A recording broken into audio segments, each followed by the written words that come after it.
Hey you guys, for those of you who are here, starting really late today. Had a lot of other things I need to get done today. I mean, it's Monday, so not exactly surprising.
Okay.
Let's see, how the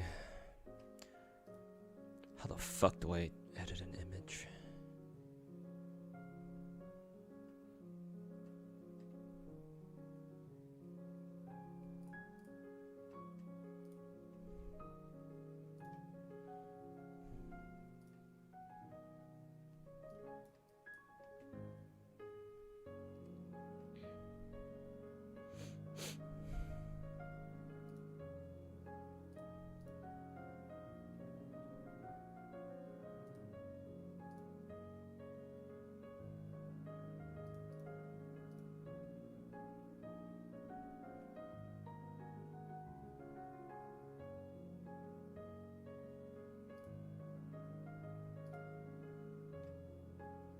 Here we go.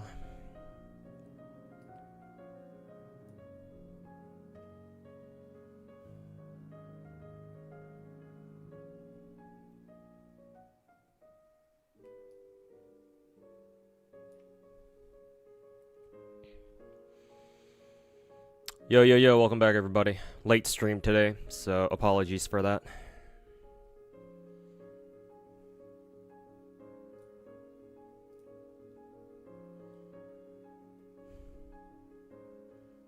I should probably get rid of that too. Good thing I noticed.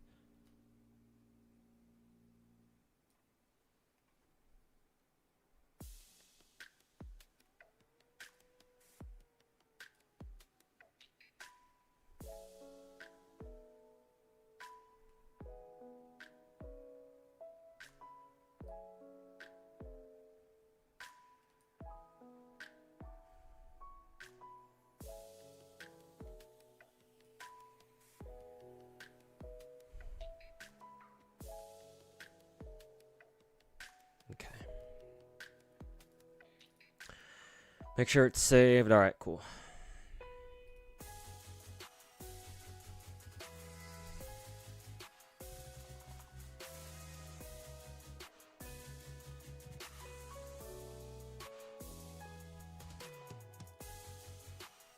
Oh, gotta update Twitch sub count again.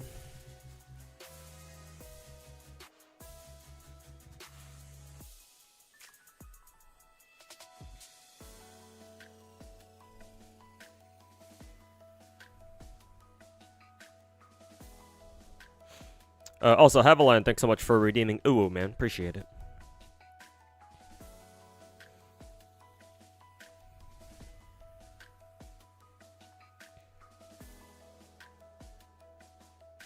If I'm the god of gacha, what are you?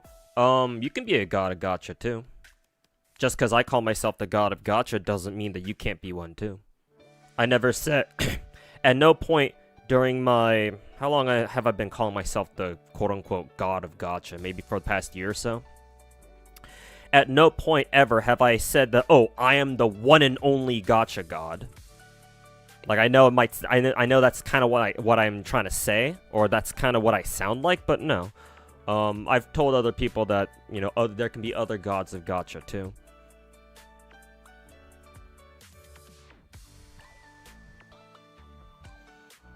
You, camera view? Yeah, Ipsum. It's been like this for like the past, like, 2 weeks or so.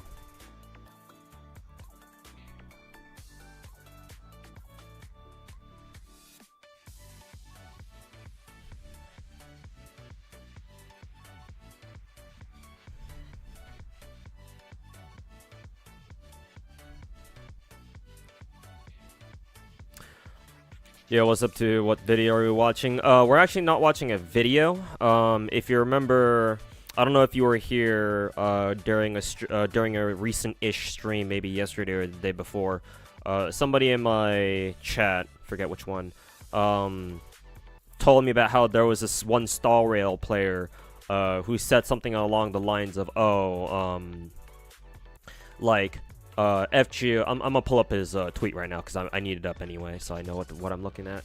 There was this one stall rail player on Twitter, or yeah, on Twitter, who was like, also who's like, oh, only a handful of services in FGO are actually useful. In other gachas and even in stall rail, a 4-star is actually usable. In FGO, they aren't even a if they aren't a specific golden card servant, they're all just trophies. So that's what we're reacting to today. I wonder if Papalass is in chat today. Oh, I need to turn on alerts. Thanks, Hannah, for the 60-month resub. Let me play the sub sound for you. So just pretend that it was yours. But thanks, Hannah, on Twitch, because I know there's a Hannah on YouTube chat too. Thanks so much for the 60, and congrats on your 5-year total resub. Appreciate it, Hannah. Thanks for sticking with me through thick and thin.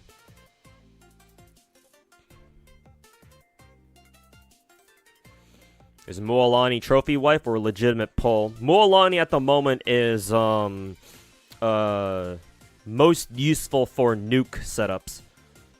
Because her ultimate does a fuck ton of damage all at once, and she's Hydro. You want the best way to use her at the moment is to set her up to do a fucking million damage or something.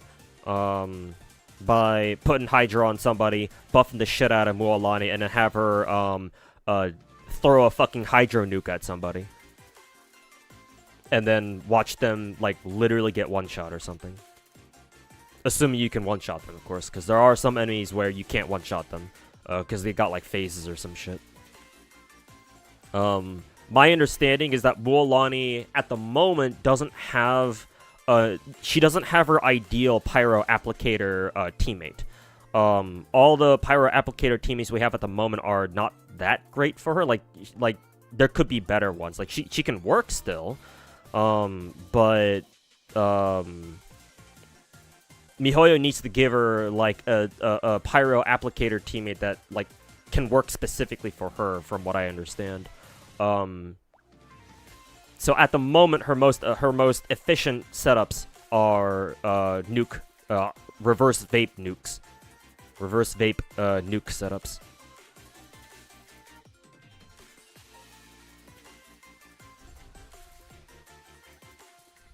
Hey, King of Gacha, welcome back.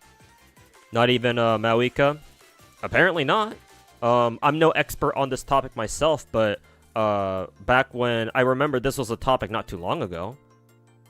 Or we were talking about it, somebody brought it up not too long ago, and that's what I've been told, so.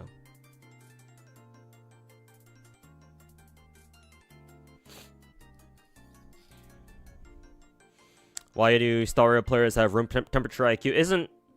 What's the average human intelligence quotient anyway? Average human IQ.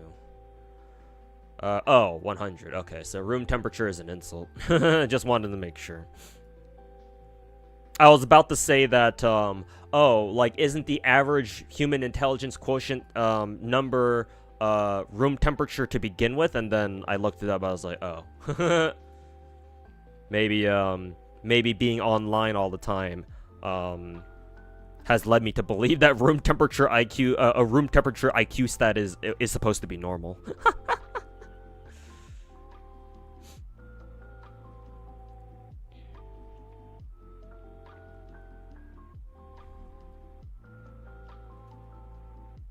Used to think around 80 IQ is good. I mean, given what we see on the internet these days, 80 probably is higher than average these days.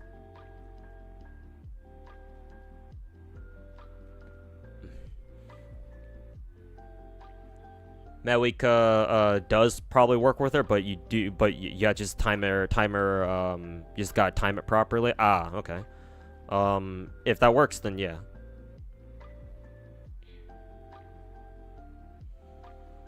Fair enough, then.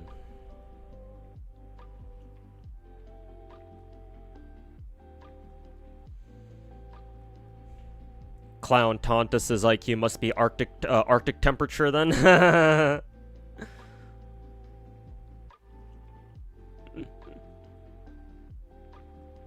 Yeah, probably.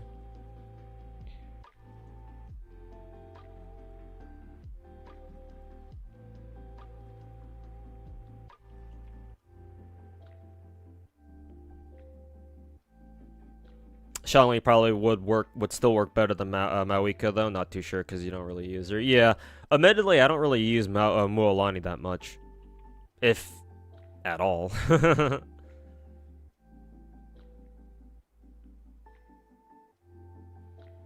Idiocracy, bro. It's funny you bring up Idiocracy, Ipsum, because originally when I was first writing the script for my Take a Stand video, you know how I mentioned multiple times that video was originally meant to be like twice as long? Originally I had planned to put in an allegory to Idiocracy, because honestly I feel like Idiocracy is what's going on with the gacha community right now, especially with the fucking rats and the clowns. But ultimately I decided to cut that out because I was like, this allegory only really works with like the other tangents that I wanted to get into in the video. But since I figured I would, take those tangents out because they weren't like the most important things to include in the video, I had to take out the Idiocracy reference too. Maybe I'll make a video blasting the rats where I can find a a chance to slip in the Idiocracy reference again. Maybe eventually, but.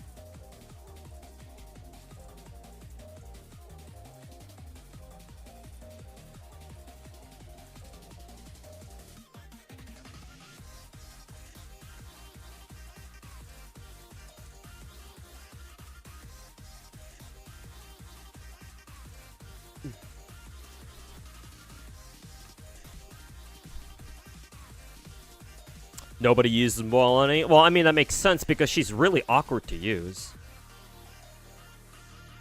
Yeah. Like, if you don't bring her for setup, for specific setups, then it's like, well, what? Like, she's strictly a DPS.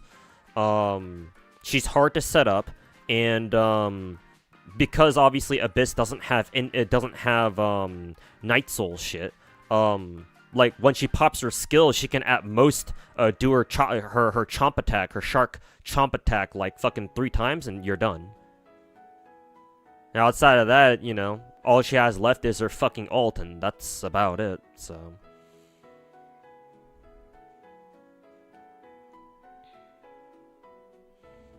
What type of iPad do I use?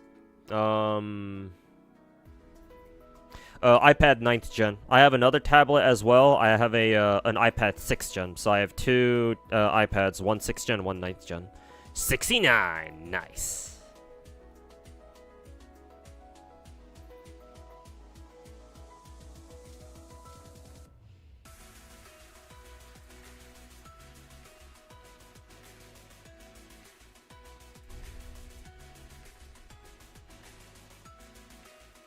You love her design, just don't like her gameplay. Yeah, it's too restrictive, yeah.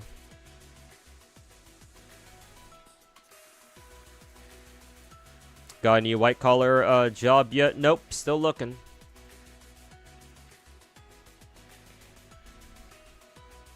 That reminds me, I have to take a look at my resume again, and I have to probably reformat it. Maybe if I have time, I'll do that later tonight. Maybe tomorrow or something. Thanks for the concern, though.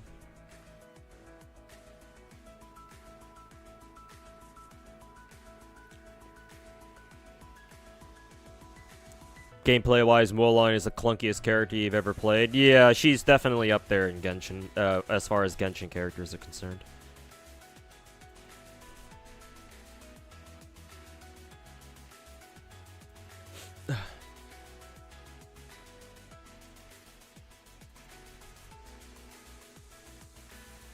Mualani, you rolled for Mualani because you thought she'd be fun, but it made you realize how restrictive she and the other Natlan characters feel. I think Mualani's honestly she's an exception. I definitely agree with you that Mualani does feel very restrictive to play, but most of the other Natlan characters, not really. Honestly, I wouldn't be surprised if Hoyo, the Genshin devs in particular, after they released Mualani, they were like, oh, maybe we shouldn't have done that. And, because remember, Mualani was, I think, the very first Natlan character they ever released, right? When 5.0 came out. So, I think they learned their mistake. Either they learned their mistakes, or they just happened to design most of the rest of the Natlan characters to be, you know, a bit easier to, or a bit, you know, better feeling to play, I guess. Because, like, I can't think of another Natlan character who feels that, like, as restrictive as Mualani to play. Because, like, who came out after... I guess, technically, you could argue Veressa? Because Veressa, because she has a very specific playstyle, it's like, well, you know, if you want to play her optimally, well, you got to bring in Shenyun, and I hope you have Ian-san, too, but that's more of a, like, a team setup thing. And, like, bro, like, it's not that Veressa herself is, like, really bad to play. It's just that she requires a, you know, a very specific team. That's a different problem entirely, to be honest.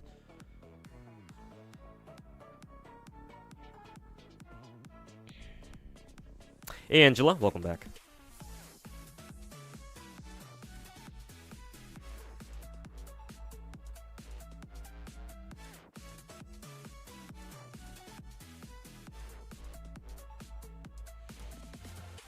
isn't Dehya restrictive?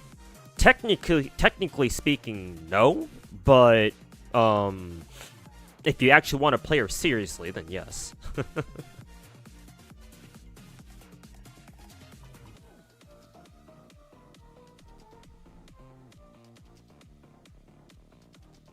Yeah, Mualani's definitely a speedrun character, yeah.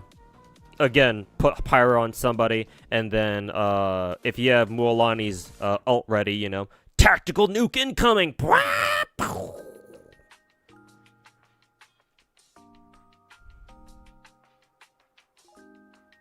Had to go to Hard Pity and Will for the 3rd time this year. Well, I feel that, man.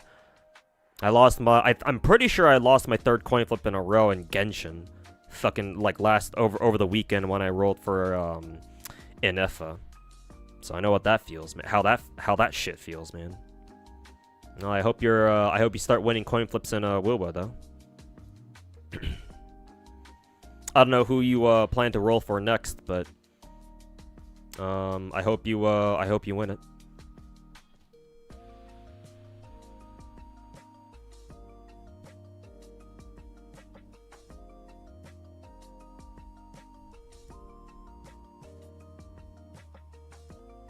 Mualani and Ellen Joe would be best friends. There could be some potential there for, like, you know, opposites attract kind of thing. Mualani's the happy-go-lucky girl who just loves surfing all the time. And loves the party, whereas Ellen's the more reserved, quiet, you know, sleepy shark girl who just wants to be left alone. But, you know, they might like each other.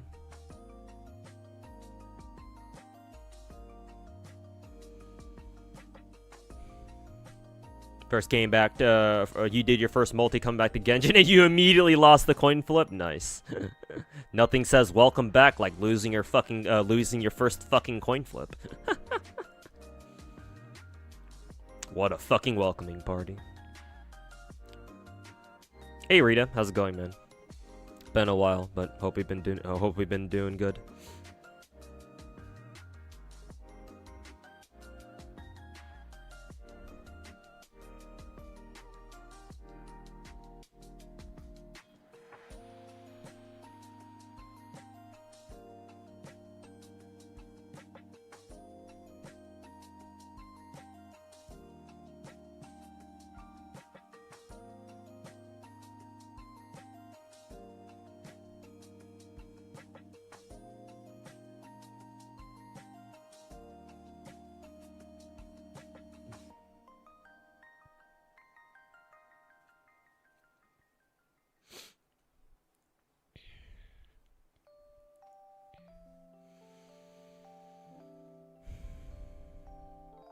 Your luck on Summer Shiki pulls. Went to Archer's, Lyco, and Star Rail? Oh no. That's the danger with playing so many gacha games. You never know which one of your games will siphon away all your luck.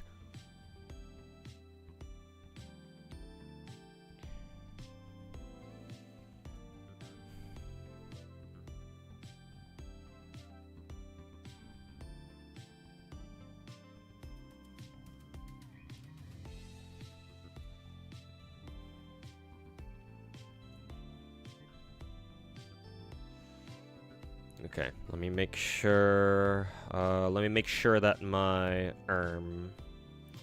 FGO works. It might not. Yeah, it looks like it's not working. I wonder if I have to if I should have reset my fucking computer before this. Let's see, let me check real quick first.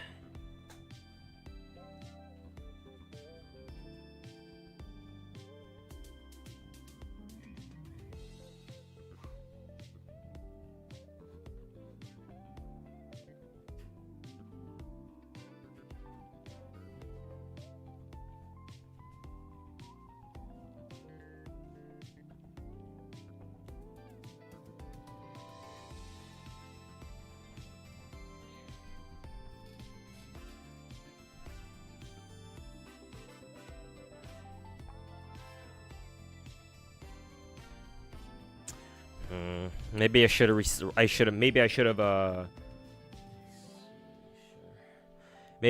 have restarted my computer first. This is gonna be kind of fucking annoying.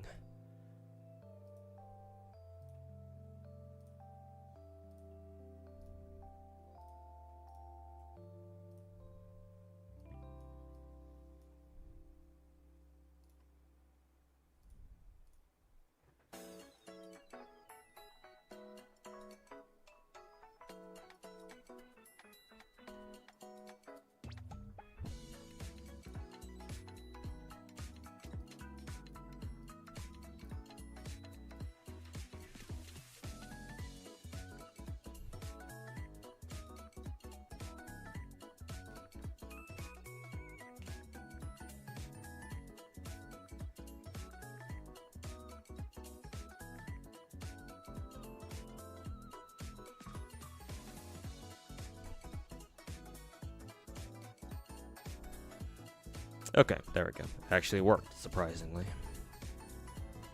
I've never gotten that that notification, actually.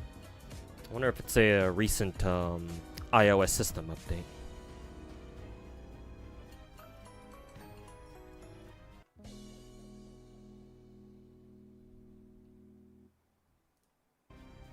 Okay.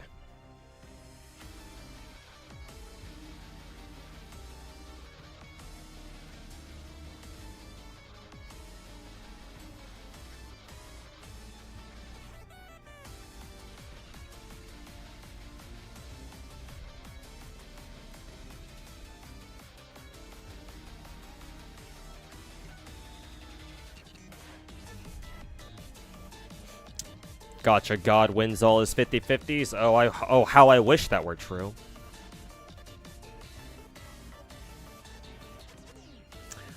I fucking wish that were true.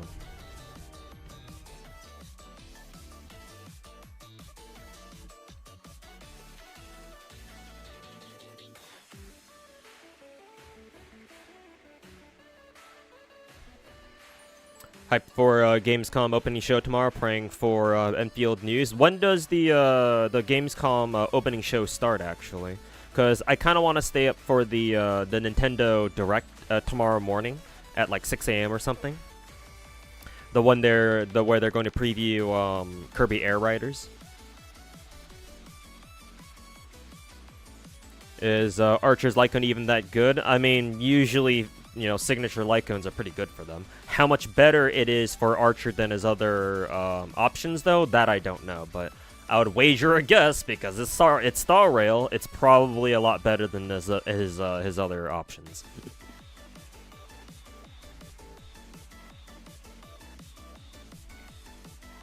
How many are there in chat playing Uma? A decent number of my viewers, both on Twitch and YouTube, I'm sure play Uma. It's very, very popular.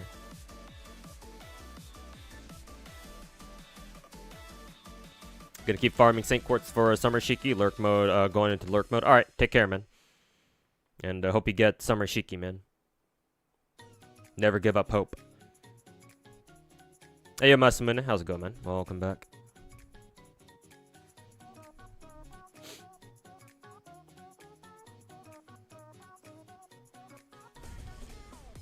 Remember the times when signatures were only like maybe a couple percent to like 10% better than other stuff? Well, I mean, I remember In the Night being like a lot, like one of the most cracked light cones we had in the game, especially for hunt characters.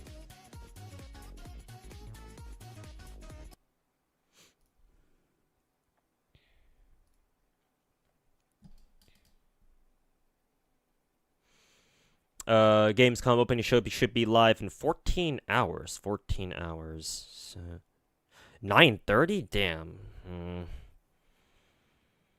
I wonder if I should just go to sleep early and then wake up early for the Nintendo Direct plus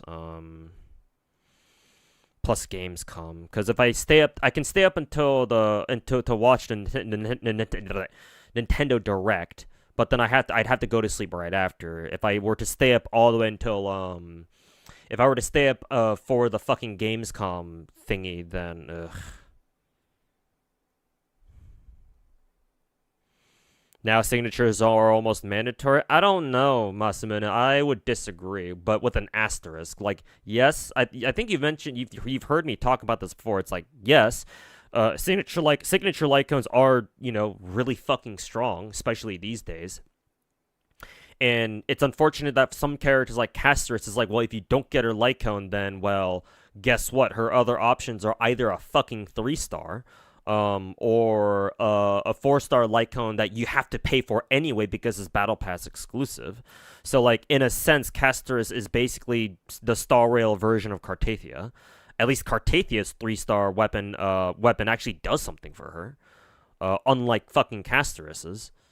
But aside from that exception, and maybe like one or two other exceptions, I don't know. I feel like signature light cones, sorry, in Star Rail, yeah, they're really fucking strong, but I don't know. Do you need them? Because like I stopped rolling for signature light cones, like starting last year, because like Facial was the last one that I actually was the last one was the last signature Lycon that I actually actively went for.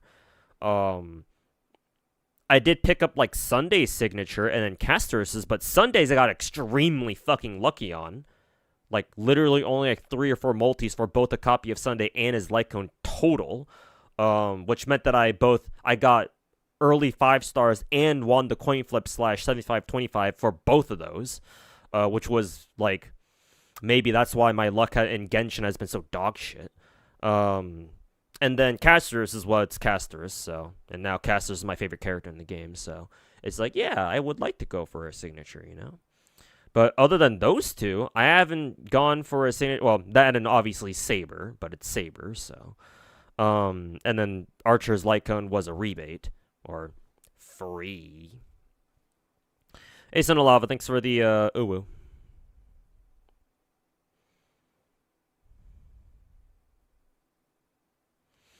Some characters are kind of weak without them. Yeah, but as long as they get the job done, then like I don't know. I mean, I personally I think the bigger criticism should be that like why do characters these days in Star Rail like fucking require certain teams to like really get the most out of them? Because to be fair, I'm sure a big part of the reason why I feel that signature light guns aren't really that big of a deal, is because I have basically every other character in the fucking game. So it's like, yeah, if you already have all the characters in the game, then yeah, at that point, I'm sure maybe there's something to be said that you probably don't need you probably don't need everyone's fucking signature Lycon on top of that too. But then that means that like I just said, the problem becomes more of like why is the game designed or built to be played with like as many characters as possible, then the problem being characters require their light cones.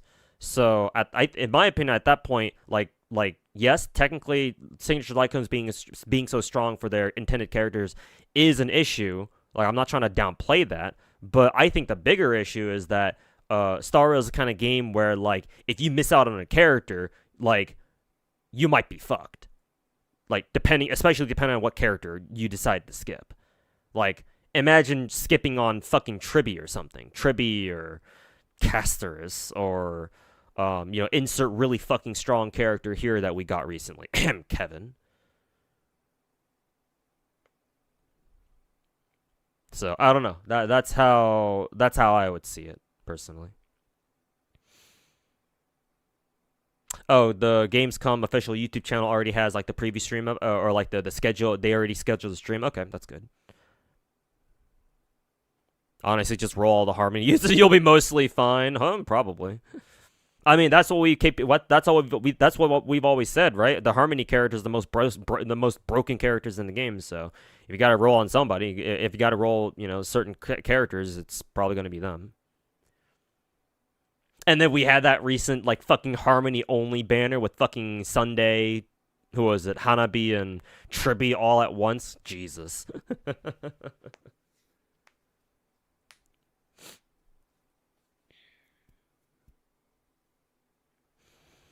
Anyways, chat, let's get into this 30 minutes of intro yapping. So in case you guys aren't aware for what I'm going to do today, I'm going to react to a tweet that one of my viewers brought up to me the other day. Excuse me. About a Star Rail player / fan / I don't know if he actually plays the game or not. Who claims that in FGO 4-star characters, most 4-star characters are only golden, like are just trophy characters or whatever. So I want to react to that. Who was the new Biss for casters is coming against Saridra, I think. Not the girl on Raid Up right now, not Heiselin's, but Saridra, the girl after her, Saridra, I think. Because Heiselin's is the new DOT support, I think.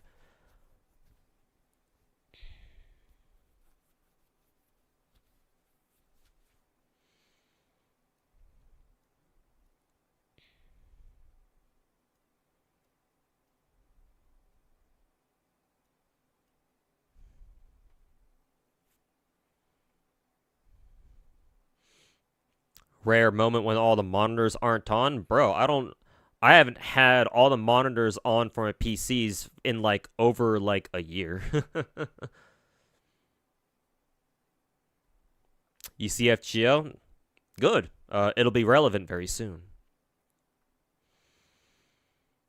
Really fucking hot in the Philippines right now. Yep, it's peak summer at the moment, I would imagine. Let me mute my phone.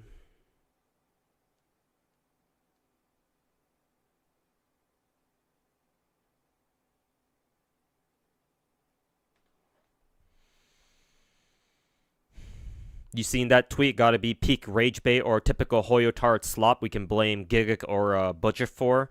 Gigak, not really. I mean, if you want to blame Giga for that one Fate video, then sure, go ahead. But this in particular, no, not really. Giga doesn't really have much to do with this. Because this is a very specific. This is very specifically an FGO thing. Whereas Giga was he mainly talks about the anime side of things, and that doesn't really have much to do with it, other than just them sharing the same fucking IP.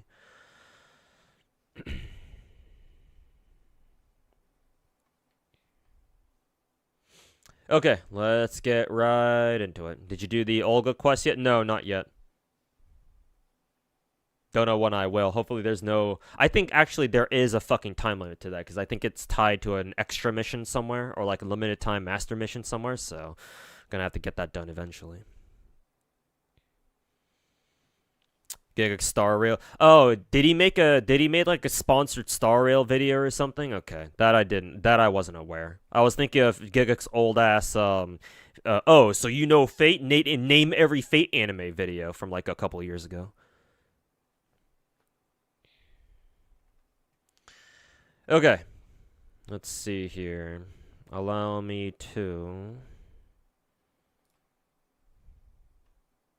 I have to pull up an image source first. Add source. Let's see.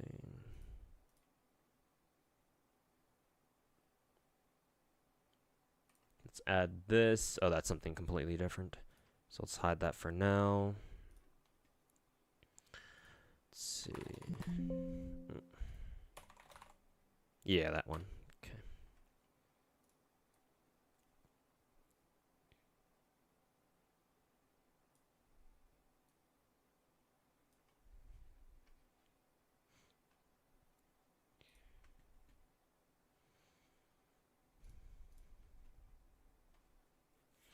You think his Gigak's recent Star Rail video is pretty good actually? Ah, okay, gotcha. Tweet gotta be like the anti-ZTL, cause ZTL is an FGO CC, right? I think I've seen a couple of his videos.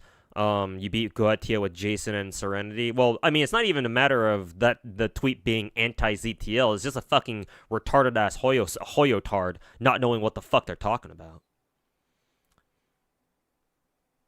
You know, from where I'm from, we call them tourists.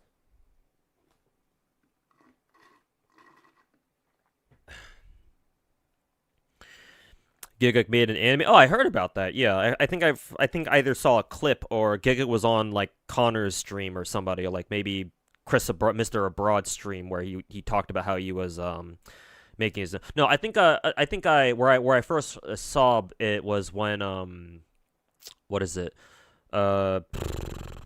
When I stopped by Gigak's Twitter page, I think his pinned comment is him announcing that, oh, I'm making my own anime. Well, hopefully it's good. You would think that a what is it? Somebody who reviews anime for a fucking living would would at least know how to make a decent anime, but obviously that doesn't always happen. But, you know, hopefully it's good.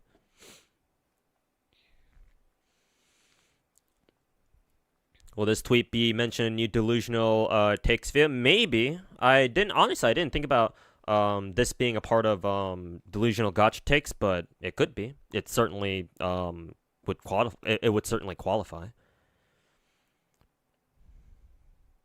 Set up tour videos soon? Nah, I'm sorry. I don't want to do that.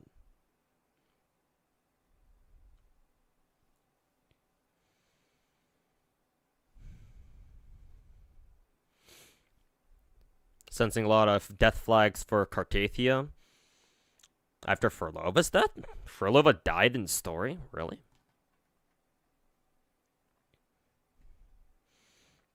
I don't know. Wu was a mainstream Chinese gacha game, so I highly doubt that Kuro game had the balls to like seriously kill off Furlova, but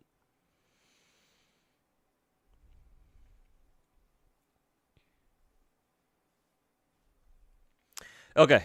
Getting distracted by chat. Let's get this video started. Let's see. So I just got to remember it's around the 44, 45 minute mark. I actually don't know how to start React videos. What should I just should I just pull a Saint Tontus and I don't know how he starts his videos. You know, start sounding all fucking retarded and be like, "Ladies and gentlemen," or however the fuck he starts his retarded fucking piece of shit videos. Does he say ladies and gentlemen or something? I feel like he does.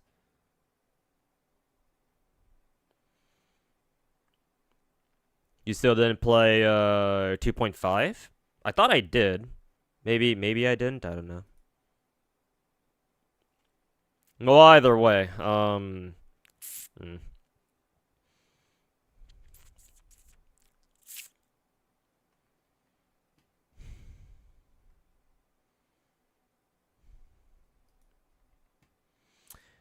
But anyways, that aside, all right. So, a viewer recently stopped by the stream and told me that told me that, oh, hey, there was this dude who said that, oh, 4-star servants aren't worth shit in FGO or something like that, unlike star rails. So I want to go investigate that tweet and see what they said. Matter of fact, I have that tweet right here. So let's take a look at this together. All right, let's see what this bozo says. Also, only a handful of servants are actually useful. In other gachas and even Star Rail, 4-star is actually usable. In FGO, if they aren't a specific golden card servant, then they are just trophies. Wow, that's a fucking tourist and a half right there. Okay, where do we begin? I'll have this tweet in the corner there, so that it will remain as a perpetual reminder of just how fucking retarded some Hoyo players can be. Not all of them, but some of them. Anyways, let me set the context first. I've played FGO, still play FGO. I mean, you can see my FGO account on my tablet right here in the webcam, right? I mean, you can't see it very well because of screen blur, but I've been playing FGO for the past 8 years. Because I play the NA server, not the JP server, unfortunately, but, you know, I keep up with the news and all that. But the server I do play is NA. But the NA server's been out for 8 years now, so, you know, I kind of know what I'm doing. Let me explain to you why this Hoyotard is very wrong. So, this guy claims that only a handful of servants are actually useful, and he claims that in other gachas and even Star Rail, apparently, a 4-star is actually usable, and that in FGO, if you're not talking about specific golden card servants, then they are just trophies. I think the most hilarious thing about this is that this describes Star Rail more than it does FGO. But we'll get to that later. I just wanted to throw that out there right now in case I forgot to mention it later. I don't think I would have, but, you know, helps set the tone anyway. But because I'm assuming that most of the people who are going to watch this video are more familiar with the Star Rail than FGO, let's start with FGO first. And again, as someone who's been playing Fate Grand Order for the past 8 years, out of all of the Hoyo adjacent content creators, I feel uniquely qualified to fucking talk about this, so allow me. So yeah, let's switch over to my FGO screen real quick, which should be right here. There we go.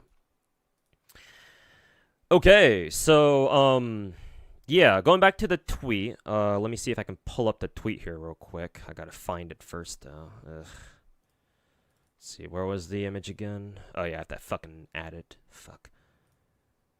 Add source, image again. There we go. So we'll have this down on the bottom right corner, I guess. Right there. Bottom right corner, like the little bottom bitch he is. Okay, so let's take the tweet apart, piece by piece. Let's start with the first sentence, where it says, also only a handful of servants are actually useful. That is simply not true. Most characters in this game have a use. Now, what I will give credit for in this tweet, later on, in the tweet that is that, yes, it is true that there are definitely some servants in this game that are much better than others. You know, allow me to show you some of them. In this game, much like Star Rail, if you hear me call Star Rail FGO 2.0, the reason for that is because Star Rail shares a lot of things with FGO. Not gameplay, but a lot of other aspects, like small details or small aspects about both games. They're actually fairly similar, surprisingly similar. Hence the FGO 2.0 meme that I like to propagate every now and then. But just like in Star Rail, FGO also has a meta that's extremely support character dominant.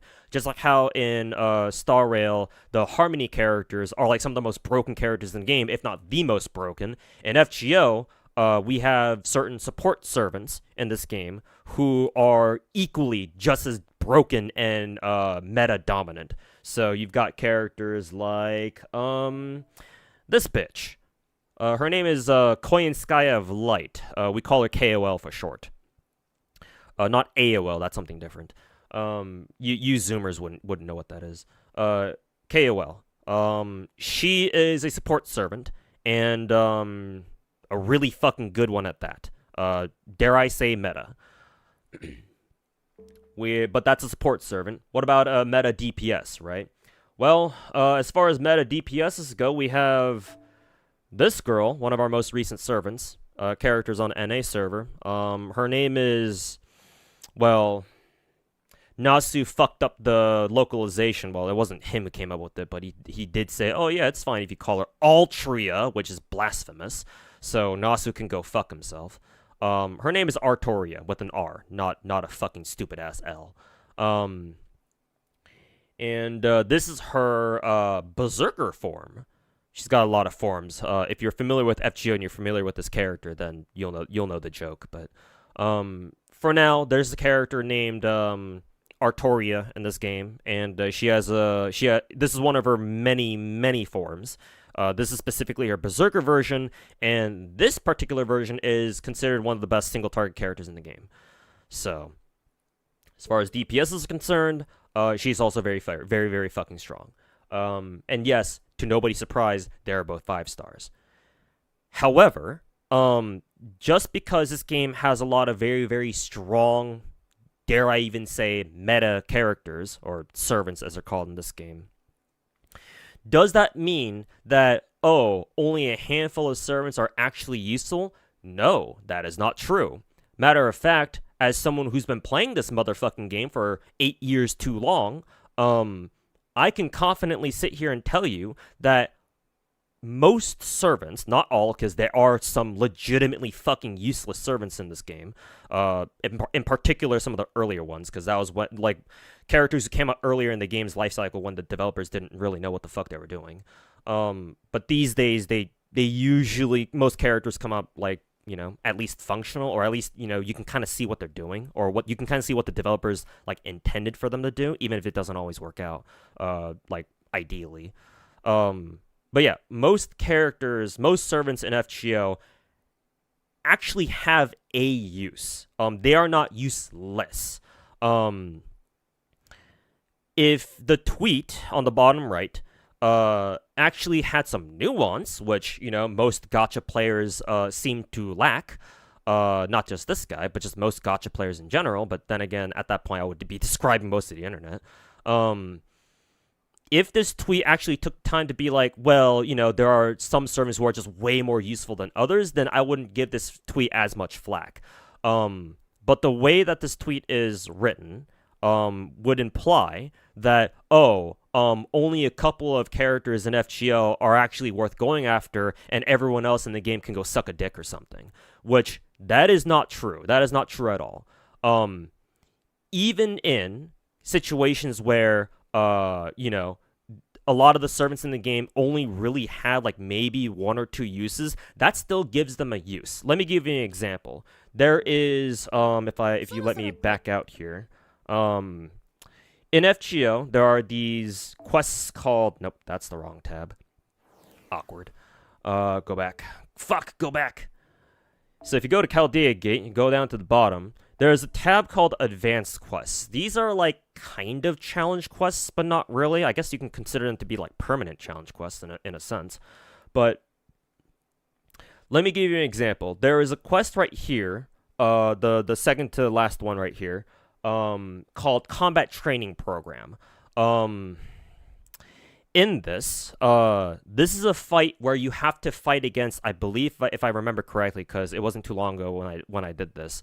You have to fight against three enemy servants at once.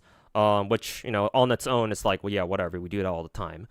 But all the advanced quests in this tab, all the quests in this tab, all the fights in this tab have like, you know, at least one or two or even more gimmicks.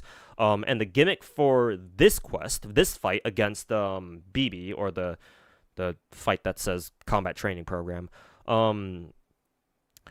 that gimmick is that the servants you fight, they change. They transform into completely different servants, and they even change their class. The idea for this challenge quest is that you have to use noble phantasms, which are the ultimates in this game for the playable characters, for the servants. You have to use several noble phantasms first, or MPs for short, in order to get the servants to change, to transform into different servants. Because every time they do that, they spawn with a shield that gives them a lot of damage resist, a lot of damage res. To specifically noble phantasms, but every time they transform, their shield against noble phantasm damage weakens considerably. So the idea the idea that the devs had for this fight is that you're supposed to use noble phantasms to the point where they can no longer resist your noble phantasms, and then hopefully you can kill them that way. There is a setup here that at least mostly bypasses that. I wonder if I still have that team set up in one of my party setups. Actually, let me go ahead and check. I wonder if I still have one of them, because I think this should have been one of the last advanced quests that I did. So hopefully I still have it. No, I think I may have gotten rid of it. Yeah. So I'm gonna have to reform it again. Allow me to look up that challenge quest, because I actually used somebody else's setup because I didn't have enough time to just get it done on my own. If I did, I probably would have tried figuring out a team on my own. But for the sake of time, I had to look up a team here. Which one was it again? It was FGO Combat Training Program Highlights. Yeah. Let me try to look for the team that I used here. I should recognize it when I see it. Was it this one? No, it wasn't that one. It was a setup that used the Tenoctic land, I think. I just gotta find it first.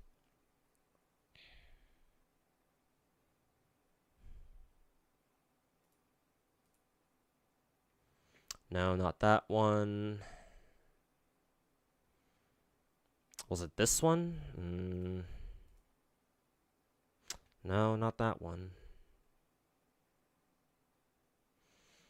No, not where'd that video go?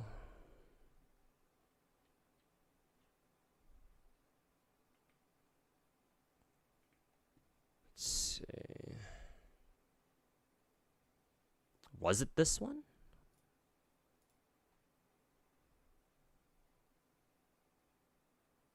No, it wasn't that one. I think I tried using that one, but that relies on you having a fucking 120 Kukulkan. So I was like, yeah, no, ain't no way I'm using fucking that team. Ah, here it is. Found it. Okay. So the team that I used, it's by somebody who goes by the name of Jigoku on YouTube, so it's from his channel. So this team setup goes something like this. If I can fucking recreate it. Let's see, support servant. Oh, actually, no. Maybe this is a.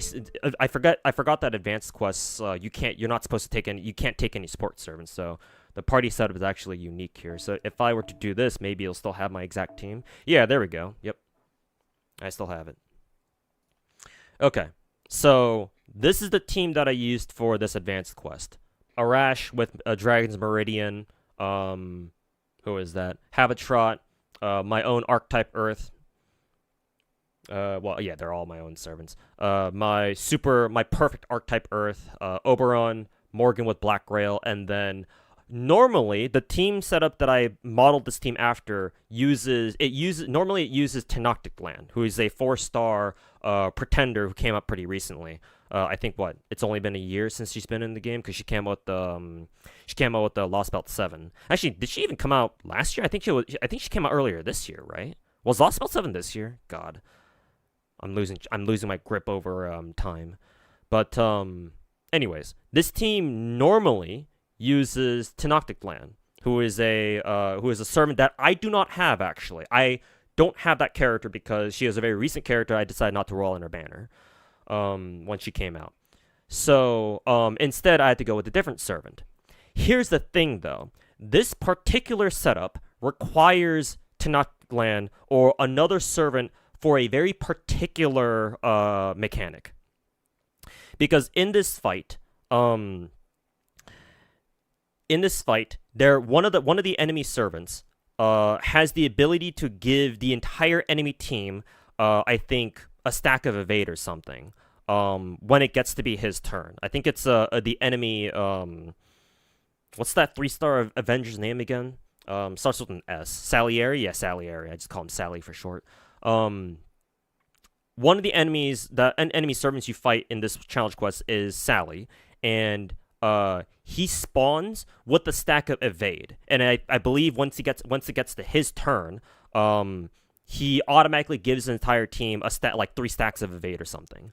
And evasion is what we call a hard invul skill, where during the turn that a servant or even an regular enemy has evasion up, when they take damage, the game is like, no, you dodge the attack so you don't actually take any damage. So normally, if my servants attack him, when he has his evasion up and he spawns with it, they will do no damage to him because, yeah, that's just how evasion works. But it has counters. Evasion has counters. Specifically, you can either use sure hit or pierce invul. Sure hit is like the weaker version because it's specifically designed to beat evasion, but it loses the actual invulnerability skills. Whereas pierce invul beats both invul and evasion. So here's the problem. In this game, you have a party cost. It's down. If I can tap it here, yeah. Hopefully you'll be able to see the tap marks. You have a party cost here. This isn't like most other. FGO is an old school gacha game where there's a lot of mechanics that new age gacha games simply don't have. If you started with Genshin or later, you just would not be familiar with the concept of a party cost, where the game limits what kinds of servants and what kinds of equipment you can bring into a fight.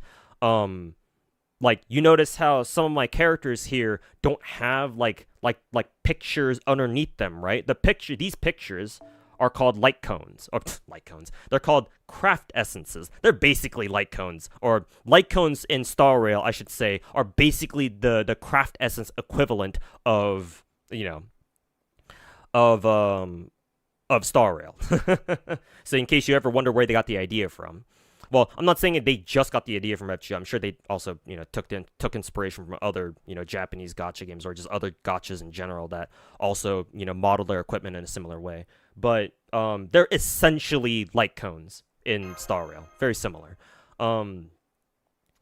Yeah, you notice why two of my characters don't have one? It's because I literally can't give them one. Because if I try to give them sorry, not a light cone, a craft essence, you'll notice that their party cost goes way over the limit. So I physically cannot give them one because the game will not let me enter until I drop the party cost down below my limit. So you're forced to work around that. If you don't like that, you can go fuck yourself. So the reason why I bring up party costs is because sometimes you have to be very creative of what your team setups look like in this game in order to as efficiently as possible beat certain challenge quests or beat certain fights or whatever. And the reason why I brought up the Tenoctic Land Servant is because her third skill, I think it's her third skill. Maybe it's not her third skill. Maybe it's another one. I don't know because I don't have her. But I do know that one of her skills is a party sure hit ability, where when she pops her skill, she gives your entire front line sure hit for 3 turns, I think. And because as I mentioned before, we need that to defeat that one Sally servant, because he spawns with evasion, and I believe he gets his turn, he just gives his entire team evasion too. So not only if he does get his party evasion off on all the enemy servants, then we kind of need an AoE sure hit to beat all of them once it's his turn. I don't know if that actually comes into play, but we at least need sure hit to kill Sally himself at least. But anyways, normally, I wouldn't have even thought about bringing a servant who has party sure hit, because usually it's like, oh, I would either if I need to bring, a pierce invul ability or pierce evasion ability. It's called sure hit again. Then I would just bring pierce invul because that just beats everything. And there are craft essences and even servants who give that ability or that mechanic to servants as like a buff. The problem is that because you have party costs to deal with, those options are not on the table, and because setups like these are so precise, I cannot use like the craft essences that I would normally use. Like normally, if I needed one of my DPSs to have pierce invul, then I would use this craft essence right here. It's called Sweet Crystal because it's full attack. Having craft essences in FGO that are full attack is insanely important because attack, almost called them light cones again. Attack craft essences are the best craft essences in the game because your servants in FGO benefit far more from pure DPS craft essences, or just Cs for short, over ones that give you like split stats or pure HP, God forbid. And it starts you off at 50% starting charge, which is insanely important for a game like FGO, because unlike in Star Rail, your servants don't just start with the energy right away. Unless you have certain craft essences, of course, like Kaleidoscope or something, or 50% charges like this one, and it gives the servant using it permanent pierce invul. So that makes it one of the best pierce invul CEs in the game. But I can't use that because my servant here, my perfect archetype Earth, she needs that super scope, because this craft essence right here is the only, well, technically there's another one too, but this one's a lot more useful because again, it's full attack. This CE starts off your character with full MP gauge or full ultimate. So imagine if there was a light cone in Star Rail that just gives your character full energy right off the gate. It's kind of like that. But in a game like FGO, that is far more useful than it is in a game like Star Rail. So this setup requires my Archetype Earth to carry this particular CE. So that means that she can't take Sweet Crystal, which is what I'd normally give her, in order to beat enemies that come with their own evasion or come with their own invul. Which means that in order for my Archetype Earth to beat that enemy that spawns with his own stack of evasion, because this character Archetype Earth doesn't have her own built-in invul, pierce, or sure hit ability, that means that I have to bring in a servant who gives that shit to her for her. Right, so that she can beat the enemy that gives themselves evasion or something. Which means this setup requires Tenochtitlan, or because I don't have her, somebody else that has that ability. Well, for the life of me, on my own, I couldn't remember when I was doing this fight. I couldn't remember who else in the game comes with party sure hit, because that is a really, really fucking specific mechanic. Party sure hit. There are quite a few servants in this game who have their own sure hit buffs. Like, they give that buff to themselves. Like, they have a skill that gives them, but them alone, sure hit. Right? Which means it's not a party skill. Like, they can't give it to other people normally. So, I need a servant who can do that, not just for themselves, but they can give that shit to other characters, right? As a party buff, or even just as a targetable buff. The only other servant in this game who has a party sure hit effect is this character right here. She is also a 4-star. Her name is Osakabe Hime. She has a 5-star version that came out first, but this is her summer version. Summer Osakabe Hime also happens to have on her, which skill is it again? Second skill? Or is it her first skill? No, second skill, yeah, because you can see at the end here where I'm tapping, apply sure hit for 3 turns for all allies.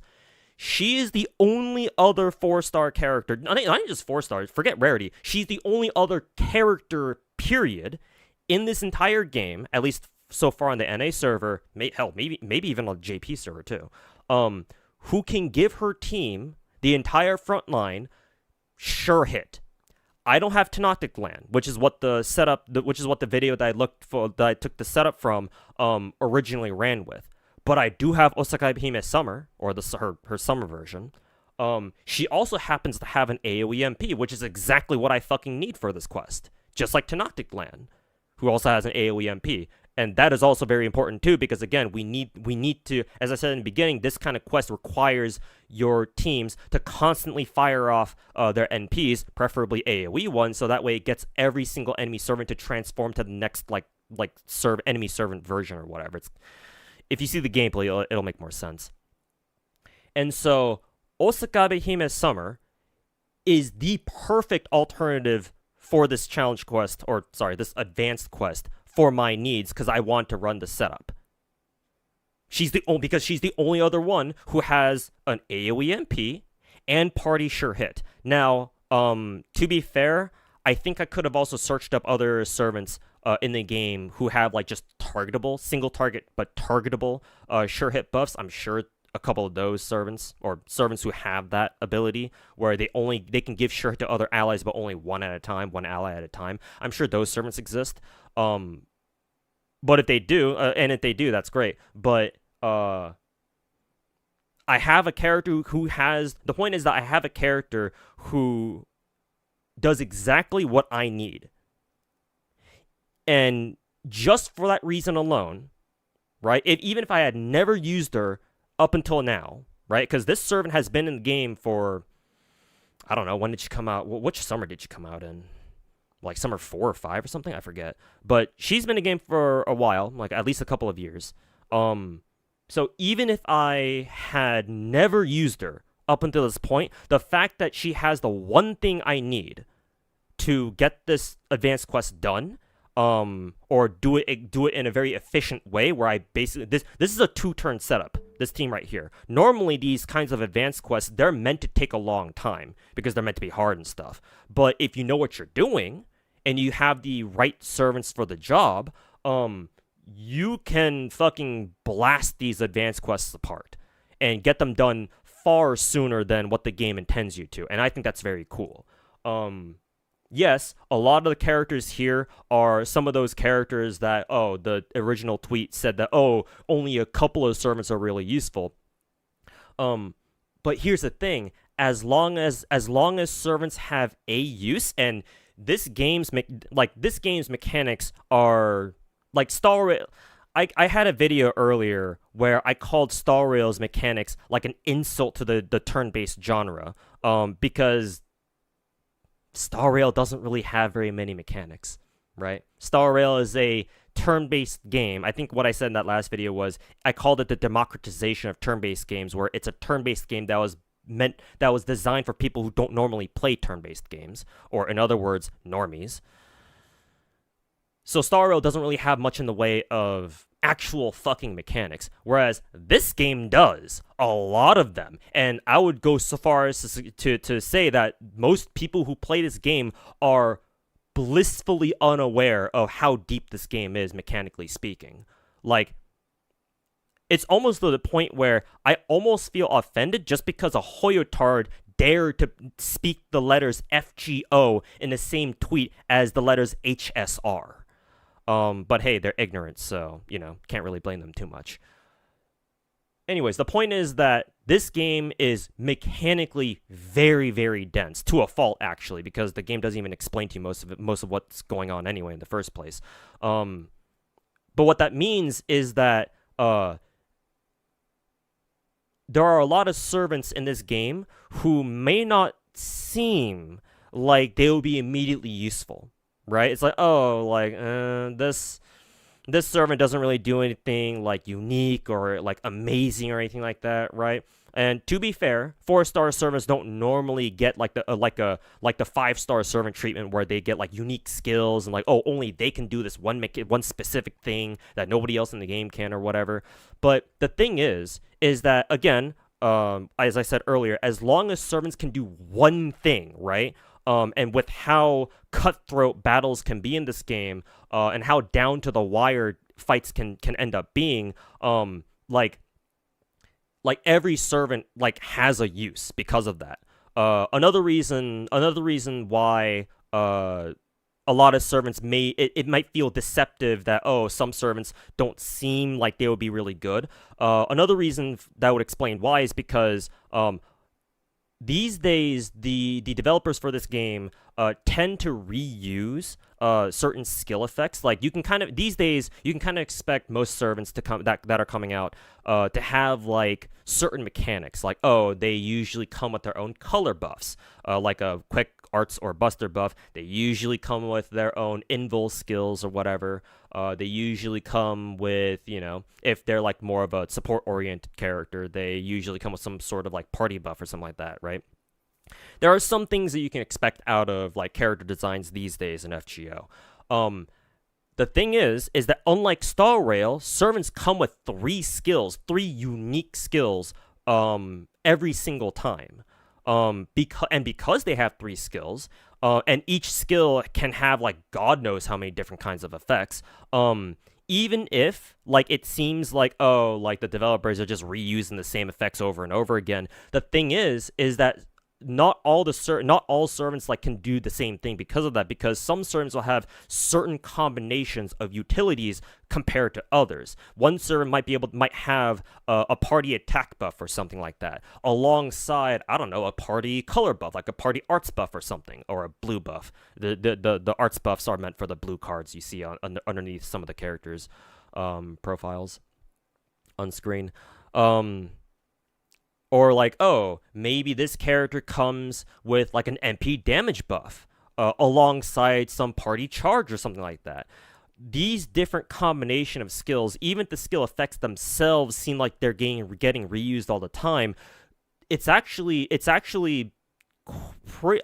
more on the rare side of things that you have a lot of servants who end up having the exact same kind of utility, which means that you don't know when a servant will become truly useful, or like there might be a servant out there that, oh, you're trying to set up a team to do this one fight like really quickly, but you need a servant who provides this exact specific set of utility, right? You need like stuff, you need some buffs, like, oh, you need an attack buff, you need like a debuff cleanse, like a debuff cleanse removals, whatever. I think people call them cleanses these days.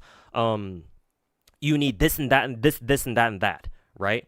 And it turns out that, oh, there's like literally one or two servants who have that exact set of utility you're looking for. Like in my case, when I was trying to do this advanced quest, when I was looking for a character who had both an AoE NP and a party sure hit ability, or at least a targetable one, that I could give to Archetype Earth, who is my main DPS for this fight. That and her and Morgan, those two together, I guess, technically.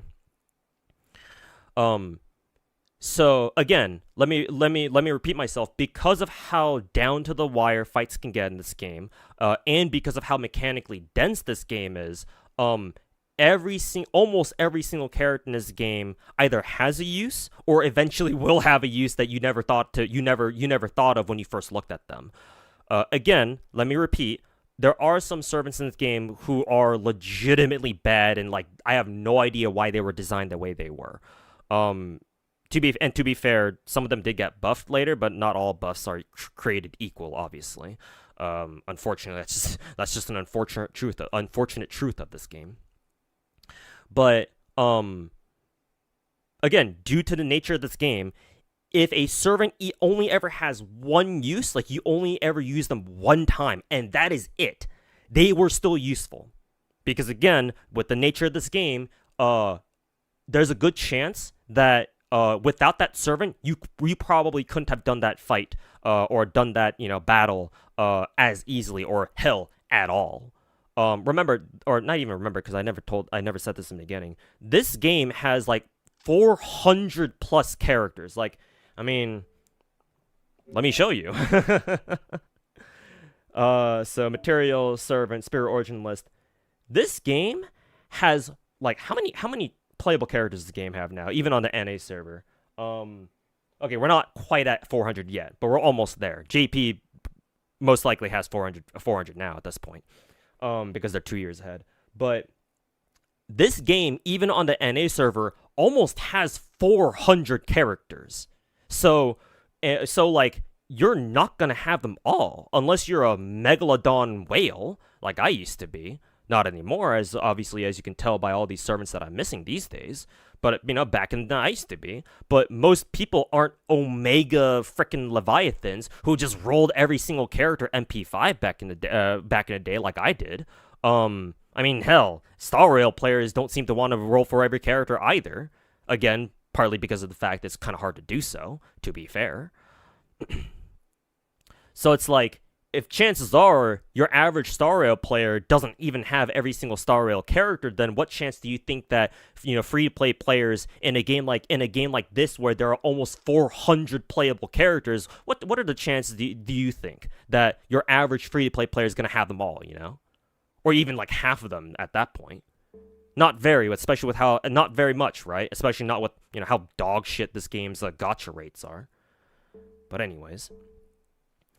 So, in a game like this, for the reasons I've mentioned, every single servant is potentially worth their weight in gold. Again, even if they only come in clutch once, right? Even if they come in clutch once, they did their job. Because if they didn't do their job, if you didn't have that servant, guess what? You're in for a very bad time, probably. Unless you were lucky enough to have like a an alternative, or you were still able to get through the quest no problem, then that's fair. But in my case here, like, I needed a servant who did this exact specific thing, and you will find, if you're trying to go for like efficient quick kill setups and stuff like that, or hell, even just like long drawn out fights, you will find that if you are missing one servant, you are fucked, and there's jack shit you can do about it.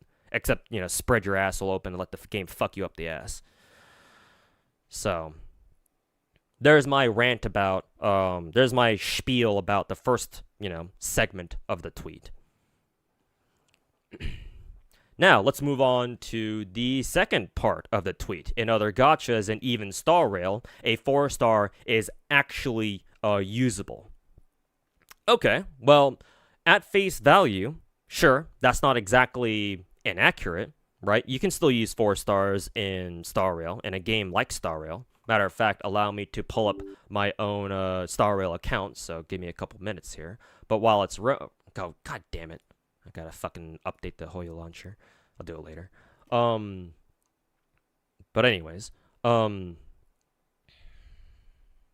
as that's loading up, yes, technically, Star Rail, if you want to use a 4-star, then yes, you can definitely do so. But here's the thing.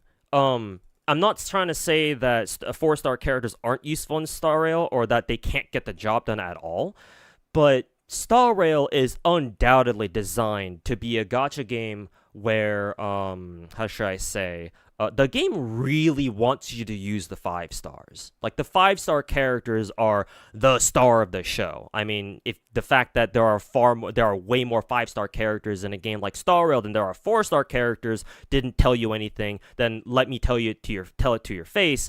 This game wants you to roll for 5-star characters. Right? I mean, I could just bring up the fact that there are a shit ton of 4-star servants in FGO. Like, there are as many, if not more, 4-star characters in a game like FGO than there are 4 stars in any of the big 4 gacha games, not even just Star Rail. And I could just talk about that and just leave it at that. But, you know, because I want to elaborate more on that, I'm not going to just stop there. Anyways, I've got Star Rail up now. Let me switch over to that scene.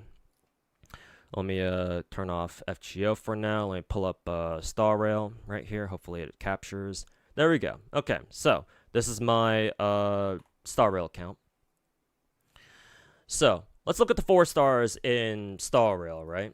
Again, I'm not saying that, what I'm about to say here, keep in mind that I'm not trying to say that these characters are useless. I'm sure if you put enough time investment into them, you can make any of them, like, work.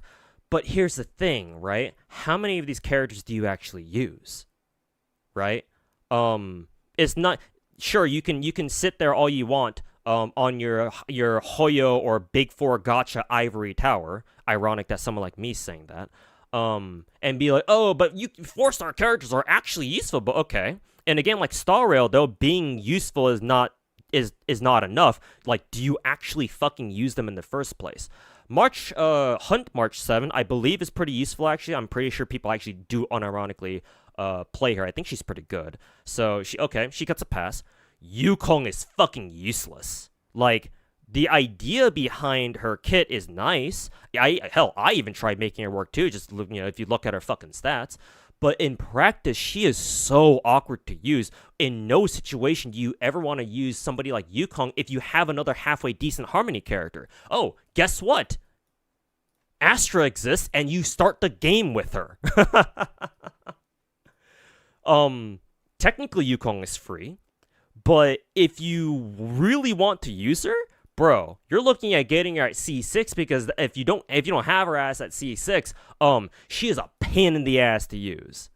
I mean, even with C6, she's still a pain in the ass to use, so that doesn't really change. But before C6, oh man, you are dragging your balls through a fucking field of fucking, you know, shards of broken glass or something.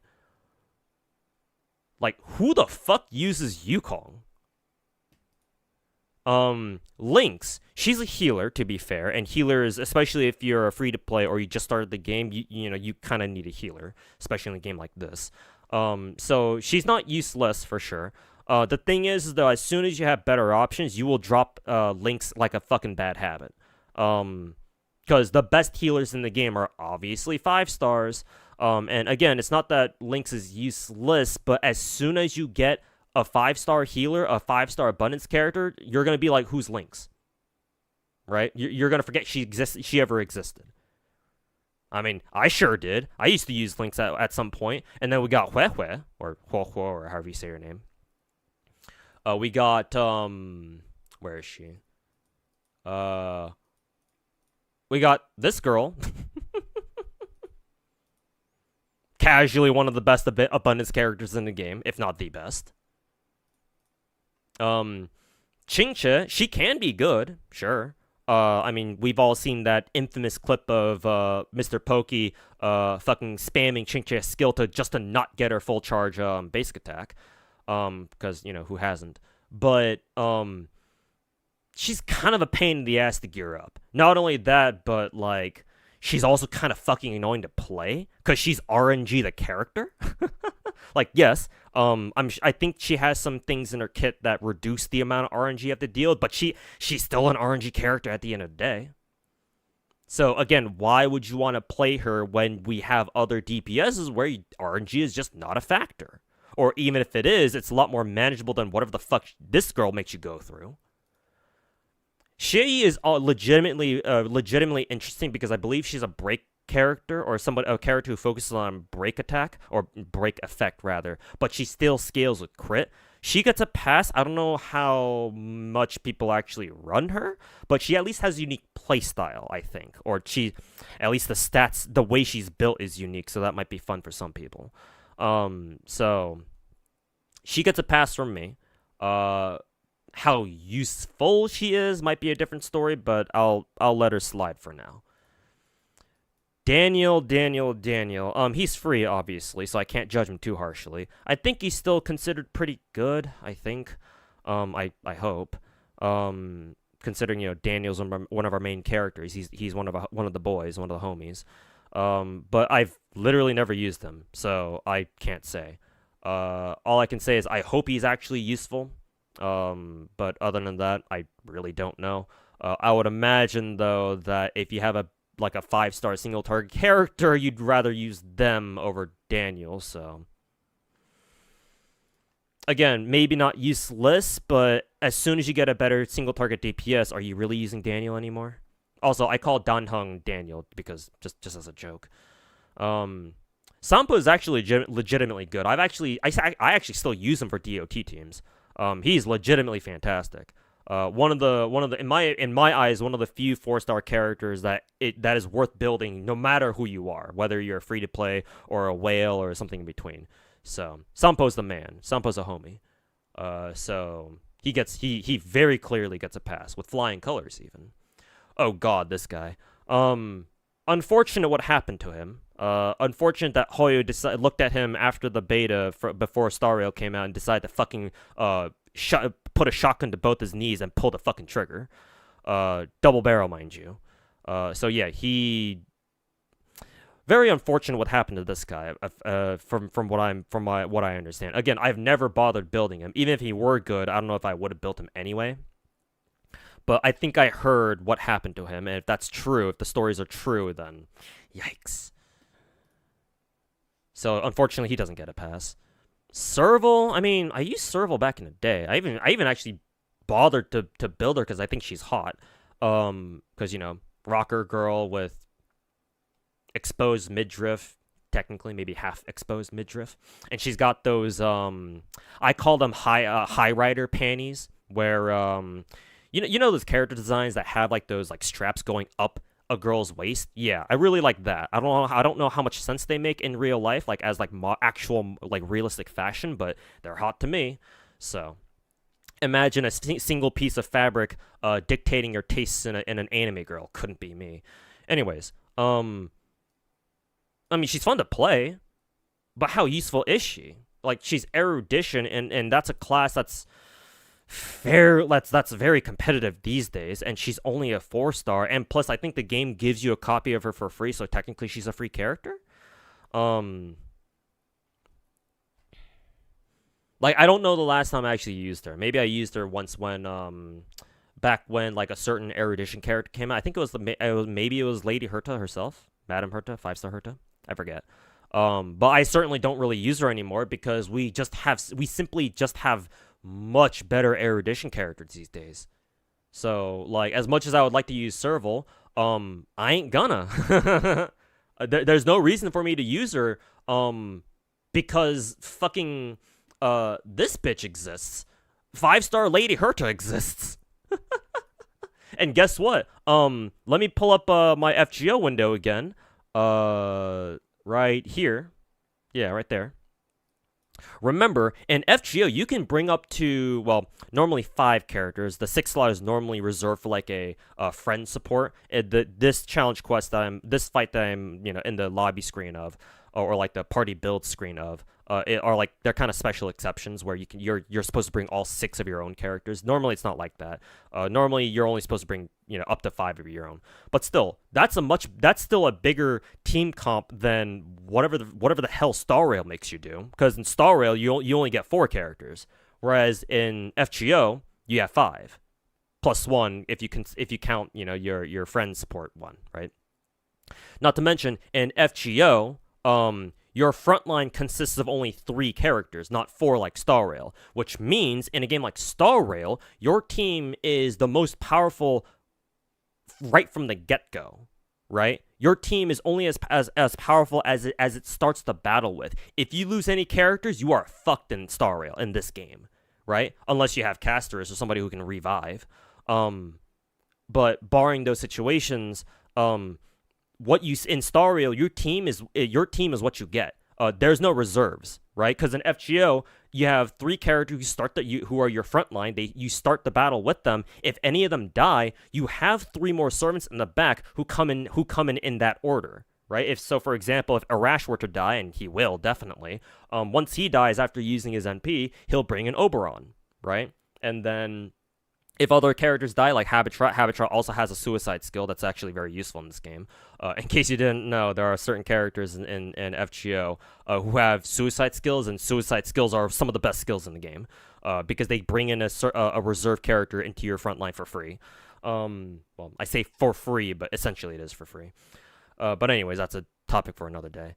So in a game like FGO, even if the team size realistically isn't that much bigger than a game like Star Rails, it feels bigger because even when you start losing characters, and you will lose characters, especially if you're doing like endgame stuff in FGO, that's okay, at least for a little bit, because you have up to 3 other characters in the back line waiting to come in and replace whoever dies up in front, right? So your parties can technically still remain at their strongest, or at least somewhere near maximum capability, even if characters were to die. But technically that's not completely accurate because the more new servants come in, sometimes some servants might not synergize with each other very well. But again, topic for another day. Whereas here it's like, well, you only get 4 characters, right? You better bring in a DPS, you better bring in, 1 or 2 supports, and you better bring in a sustain, either a shielder like Aventurine or, Preservation Daniel once he comes out in next patch, I think. Or a healer, like an abundance character like Huehue or Luocha or whoever else you want to use, right? And that's it. So a game like Star Rail not even incentivizes, it almost forces you to bring in your best possible options, which means that there is not really any room for a character like Serval to be anywhere, because it's like, even if you want to use Serval, then, well, guess what? This bitch is more useful anyway. I can't use Serval most of the time, even if I want to, even whenever I want to, because I feel like, for this fight, I need the best possible choices, or like, just this girl does her job better or something. I mean, sure, that shouldn't be an excuse for me personally, because, if I want to use a character, you should, even in a game like Star Rail. But, a lot of other people out there, especially with how many freaking, big 4 gacha players seem to obsess over the word meta, they're not going to use this character at all. Serval? Fuck a Serval. We got this puppet. We got this Clanka.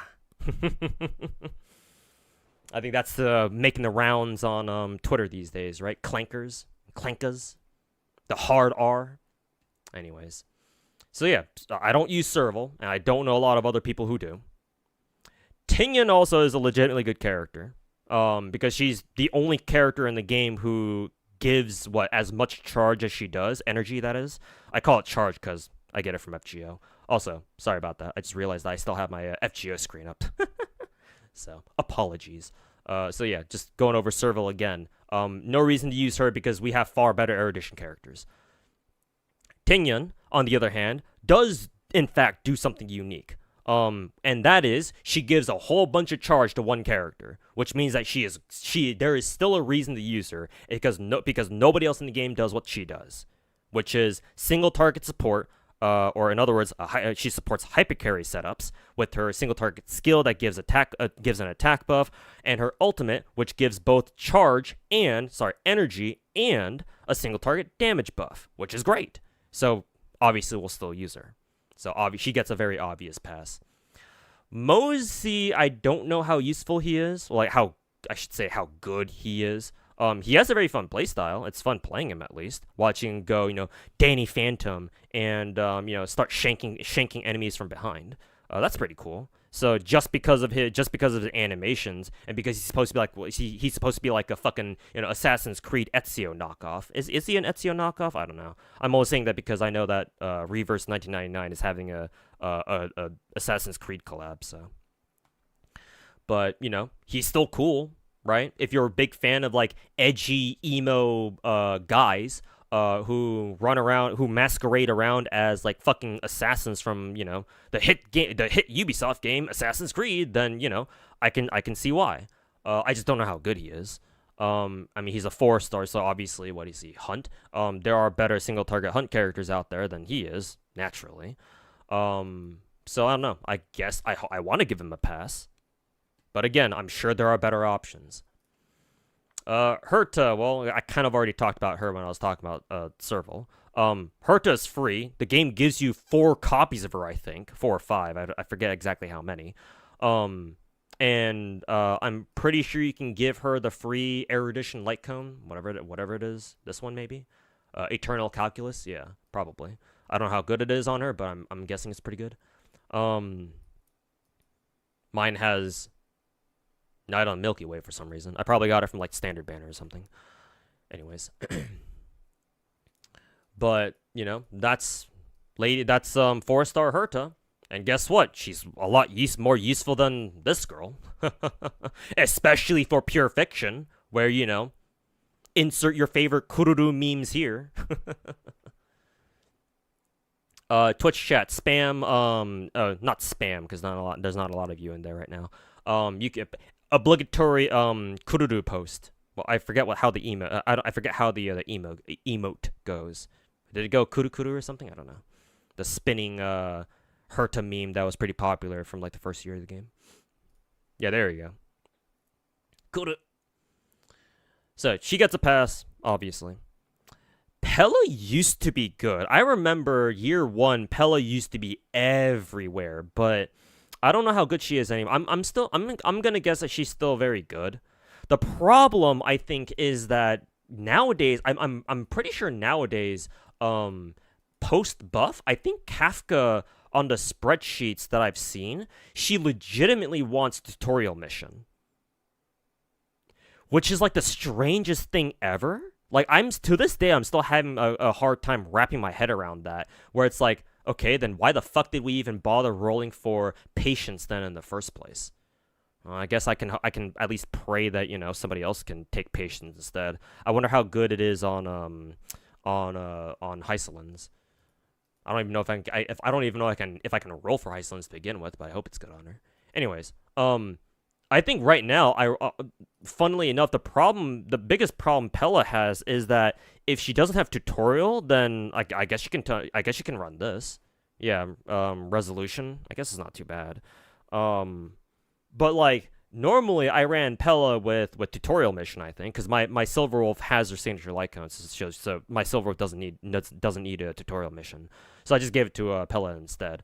But like if you're a Star Rail player who relies on Pella having tutorial mission, but you also have Kafka, and then you find out that, oh, actually, Kafka now wants tutorial mission, and you don't have that many copies of resolution, then what the fuck are you supposed to do?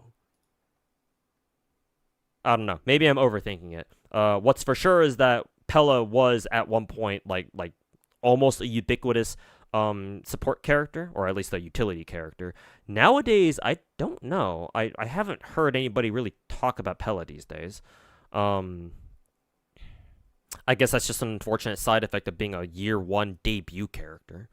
I want to say she's still very good. But again, I haven't really seen anybody talk about her. So while I don't want to, I just want to immediately assume that, oh, nobody uses her and she's fucking useless nowadays. It's like, I'm guessing that there's a reason why people don't talk about her anymore. It's because we just have better characters to work with now, especially 5 stars. But for now, I'll give her a pass for now. I don't think I've ever seen anybody use Misha. Holy shit. I don't even know how good he is. I tried building him, but like, I just never got around to doing that. Yeah, Misha's a literal fucking black hole. I don't know.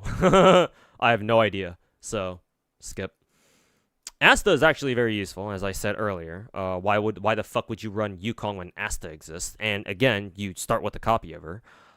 Speed buff, attack buff, right? Very useful. I believe Asta, because her main shtick is that she buffs speed. I want to say people still... Oh, by the way, Full Alchemist, thanks for the 300 bits. Appreciate it. I want to say Asta is still used for, like, specific, like, speed setups, where, like, you want to get certain DPS, like, uber speed stats or something like that, and Asta is literally the only way because with her ultimate that gives her team speed. It's like that's the only way for a certain DPS to hit like certain speed thresholds, like 200 plus speed or something like that. And I don't think any other character in the game like buffs speed as much as she does. So kind of like Tingyun, she also has, I think, at least for now, a unique niche that only she can fill as a 4-star. Because I don't think there are even any 5-star buffers out there. I don't think any of the 5-star Harmony buffers buff speed. At least, even if they do, it's certainly not to the extent that Asta does it, I think. But yeah, she definitely gets a pass, though. Assuming that my knowledge on Asta's usefulness is not out of date these days.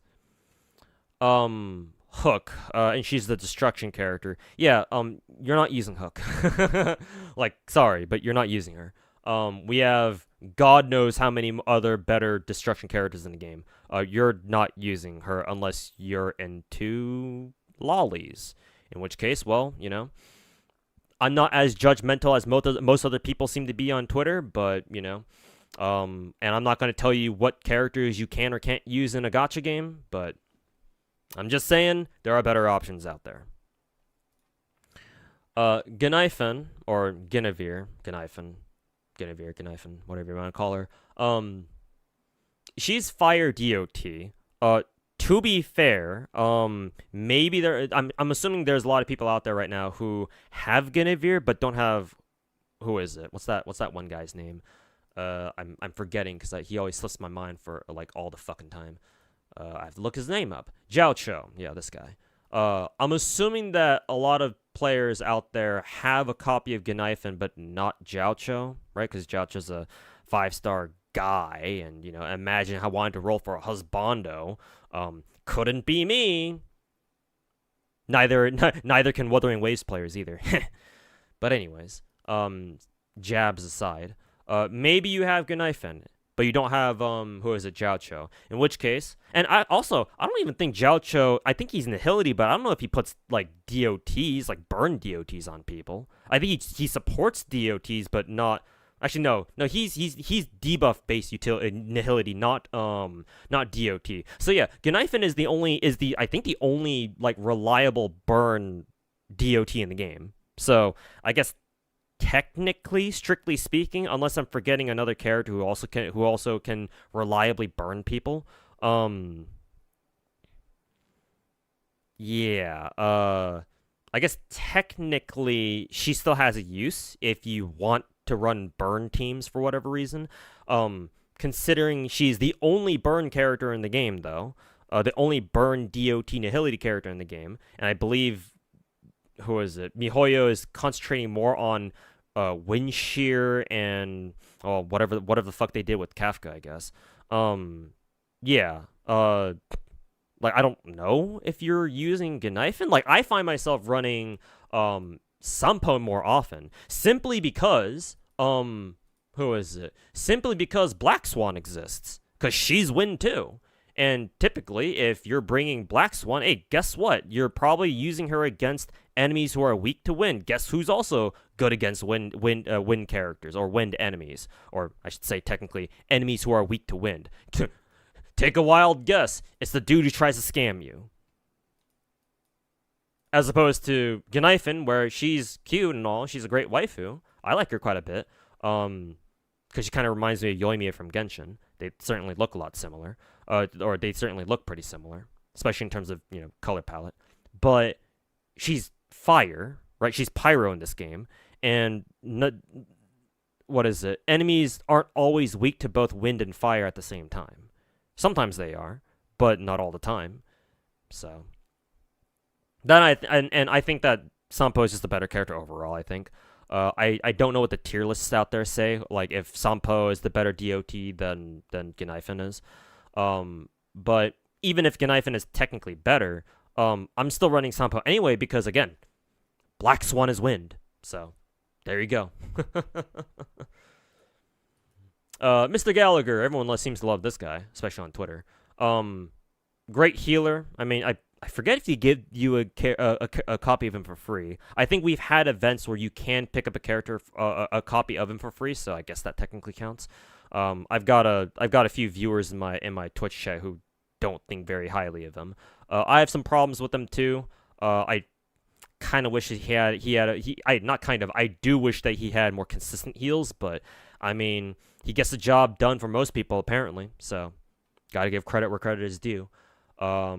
So yeah, he gets a pass from me at least.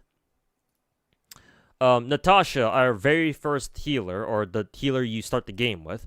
Again, same problem as Lynx because they're both free healers the game gives you. Yeah, there are better healers. So you'll use her in the beginning because you have no other option. But as soon as you get, another 5-star abundance character, well, you're dropping Natasha like a bad habit again.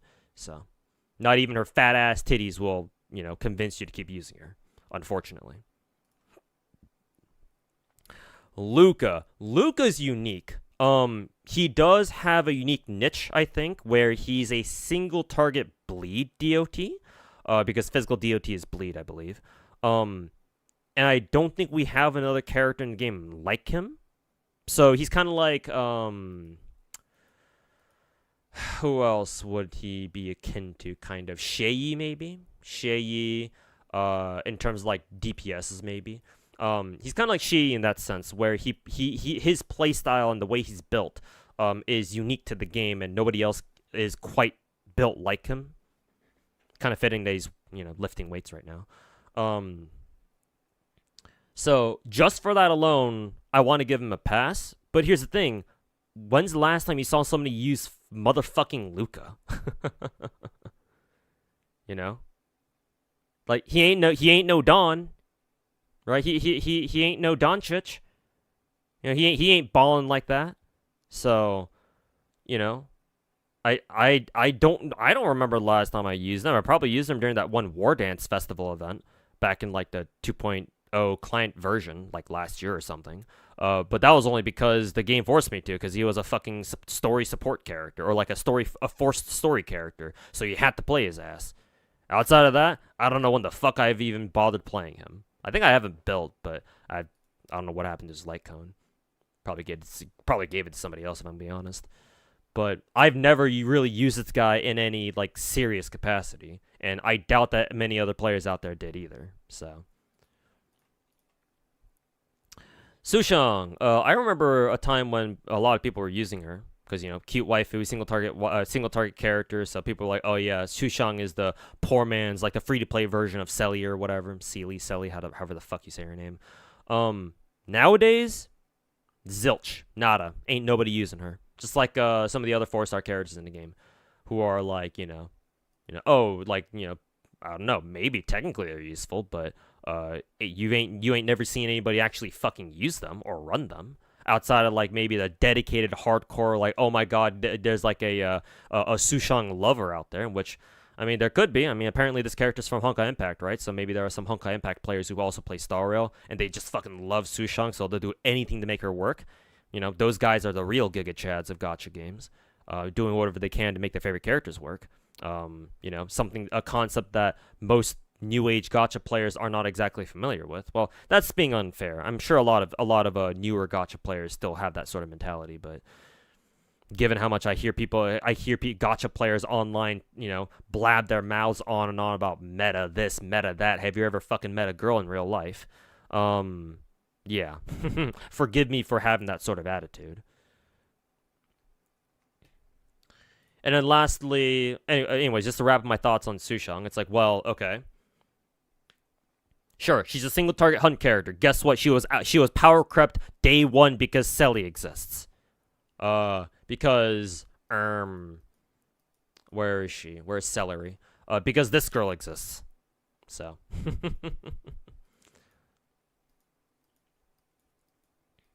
not to mention, I believe a big drawback with Sushang's playstyle is that she relies on breaking people, which is, well,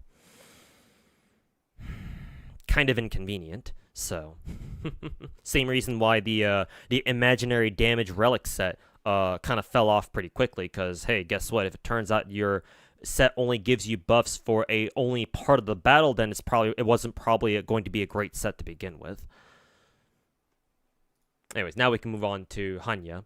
I want to say Hanya still has a use, because I believe she kind of reminds me of an FGO character, as I explained them before, where it's like, oh, she actually does come with like a sort of a unique combination of utility. I guess she's kind of like Asta in a sense, because I believe she also gives an attack buff and a speed buff, but she gives it only to one character. Now, I don't know how good she is compared to Asta. Maybe it's safe to assume that she probably gives a bigger attack buff to, whoever she supports, maybe? I don't know.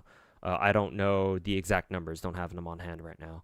But she does have one unique thing, technically, and that's that when she uses her skill, right, if her teammates also use a skill on an enemy that she's used her own skill on, then your team gets a rebate, right? They get a skill point rebate. They get it back, basically. And this can work up to twice in a turn until, it's not Sushang. It's Hanya's turn again. So technically, she can consider her to be like the free-to-play version of like Hanabi or something like that, I guess, because she's like Hanya is also another Harmony character, obviously. But again, if you have Hanabi, what reason is there to run Hanya? Not much, in my opinion. So. Let's see. So let's go down the line here. Let's just tally up all the 4-star characters in this game that people actually fucking use. Not even just are they useful, like people actually use, because again, in a game like Star Rail, it's not enough to be useful. Do people actually fucking use them? And I'm not the best judge of this. I'm sure there are other more qualified Star Rail players or content creators even who are better qualified to tell you, like, oh, these 4-star characters, like, people actually still use, to this day. So just going off of what I think people still use March 11th. Again, we'll count her. So 1, nobody uses her. No, maybe. Again, I don't know. No, for now, let's just go with no. No. Sampo, actually, yes. At least I hope people do. So that's 2 right there. No. Tingyun, yes, because she actually does something actually fucking unique, and she's a Harmony character, so double whammy. 3, no. I still use 4-star Herta a lot. I don't know how true that is for the rest of the player base. I'll count Lady Herta. I'll count 4-star Herta for now, just because you get so many copies of her. So Lady Herta will be what, number 4? Pella, I still think is good enough where I think a lot of people would still use her. So let's count her 2. 5, no. Asta, yes, definitely. So 6, no. Gallagher, yes. So 7. No, not really. So 7. 7 characters, 7 4-star characters. And how many 4-star characters do we have in Star Rail total? 1, 2, 3, 4, 5, 6, 7, 8, 9, 10, 11, 12, 13, 14, 15, 16, 17, 18, 19, 20, 21, 22. 7 fucking 4-star characters, at least by my own count. Again, your count may vary. But for me, for the purposes of my own video, 7 out of 22. Are characters that people, I think, would actually use. No, no, I don't think so. No. Well, what did that original tweet say again? Let me pull that shit up again. In other gachas, in even Star Rail, 4 stars are actually usable. No, in Star, like I said, in Star Rail and other modern gacha games or new age gacha games where team economy is very, very fucking limited. I mean, hell, I complained about FGO having a party cost, and that's probably even better. That's probably better than whatever the fuck you have to deal with in Star Rail. Where in Star Rail, maybe you don't have a party cost, but you can only bring 4 characters, and that's it. And if you lose one in a fight, and you don't have like a revive somewhere like Casterus or a teammate who can a healer who can revive, you can go fuck yourself. So in games like this, where you have to you are incentivized, if you want to put it lightly, or if you want to be more cynical about it, you are compelled, even forced, to bring your absolute best options, especially for endgame. Having only 7 characters that people can actually use, or people actually do use, it's not enough. Just because a 4-star character in a game like Star Rail is useful, or like potentially useful, that doesn't mean shit, because in a game like Star Rail, the game is not complicated enough for 4-star characters to truly be set apart. Right? Characters like Tingyun and Asta, for that matter, I mean, hell, they're both harmonies, so surprise, surprise. But anyways, characters like these two, Asta and Tingyun, like they're legitimately unique, just as far as characters go. Not like just toss rarities out the window for a second. They both do things that no other character in the game can do. Right? Again, Asta provides a combination of insane speed buffs and an attack buff. And Tingyun comes with her utility is single target attack buff for 3 turns. Damage buff, I think, for 3 turns as well, and 60 energy to whoever she targets her ultimate on, or whoever she uses her ultimate on. Not to mention, it's as an add-on. She recently got a buff in her in the relic department with both Lushaka and Sakurdos, or however you say that name. Because she's exactly like Sunday, where Sunday is also a single target buffer. Guess what? Tingyun is also another single target buffer, so now she's even better now. Or she at least can keep up with the evolving meta, if you can even call it that, of Star Rail, right? Because she just so happens to be another single target buffer just like Sunday, so hey, guess what? She's coming along for the ride. But other than those two, technically speaking, most, if not all, the other 4-star characters in Star Rail, in my opinion, just are not unique enough.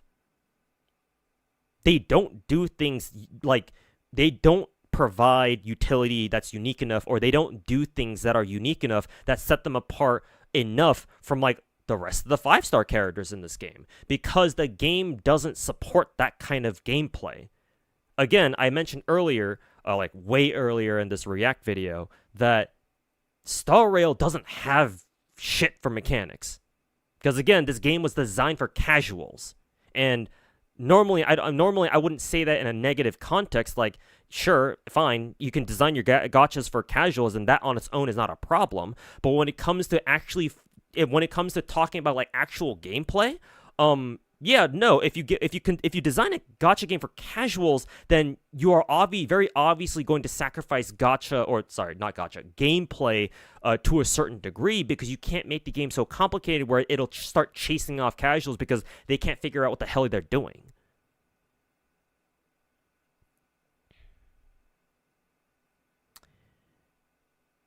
And so you see a side effect here where there are only like a few 4-star characters in this game that, according to the original tweet guy, are quote unquote useful, or at least how I see it, people actually fucking use them. Because again, in Star Rail, at least right now, apparently we're gonna get this one endgame mode where you can actually bring in three teams, but I think that end game mode is like purely for flex. Excuse me, it's purely for flex, like it's for like whales or something. So I don't even count that. So excluding that, all the end game modes in Star Rail only requires you to bring in 2 teams. Um, and the combination of that and the lack of mechanics in this game, and with how much this game wants you to roll for motherfucking 5 stars, and the fact that there's just so many more 5 stars than 4-star characters in this game, all those combined means that it doesn't matter if a character is useful. What matters is are you good enough to the point where people actually want to fucking use your ass? Because if you're not useful enough, you might as well be a trophy character in this game. Whereas in FGO is a lot different from Star Rail. FGO actually has mechanics. A little too many, probably, for you, at least for your average, modern day gacha player. But it has them, which provides for a situation which allows for scenarios and situations where servants, like different servants, even if they're just 4 stars and even if they're not like the absolute fucking god tier, top tier meta characters, they still have a chance to shine, and legitimately so, with the example that I gave myself earlier.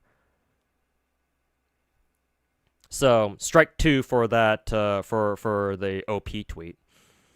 And finally, the last leg of this, the last part of it, in where it says in FGO, if they aren't a specific golden card servant, then they're just trophies. Well, actually, that kind of ties in with the first one, and with the second part, actually. Because, like, trophy servants or trophy characters or whatever. Yeah, because I already talked about that. Like, again, if your characters are not useful enough in a game like Star Rail, and you end up that means you end up not really using them at all, and at which point, why the fuck did you even bother rolling for them anyway? I mean, it's not even just 4 stars who have that problem. 5 stars, 5-star fucking 5-star characters have that problem too, right? A lot of the year 1 characters in this game, hell, even some of the more recent characters like fucking Aglaya. I actually used her quite a bit, but even though she's only E0 and doesn't even have a light cone. Because for some reason people think that this character is fucking unusable without being E1 and her light cone. To that I say fucking skill issue. Imagine having a skill issue in a game like Star Rail, Jesus. But anyways, that's the FGO player in me talking. But a lot of it's kind of a meme at this point that a lot of the older 5-star characters in this game have, quite frankly, fallen off, right? I mean, there's a reason why they buffed for the older characters. Now, it'd be great if they could start buffing some of the other characters too.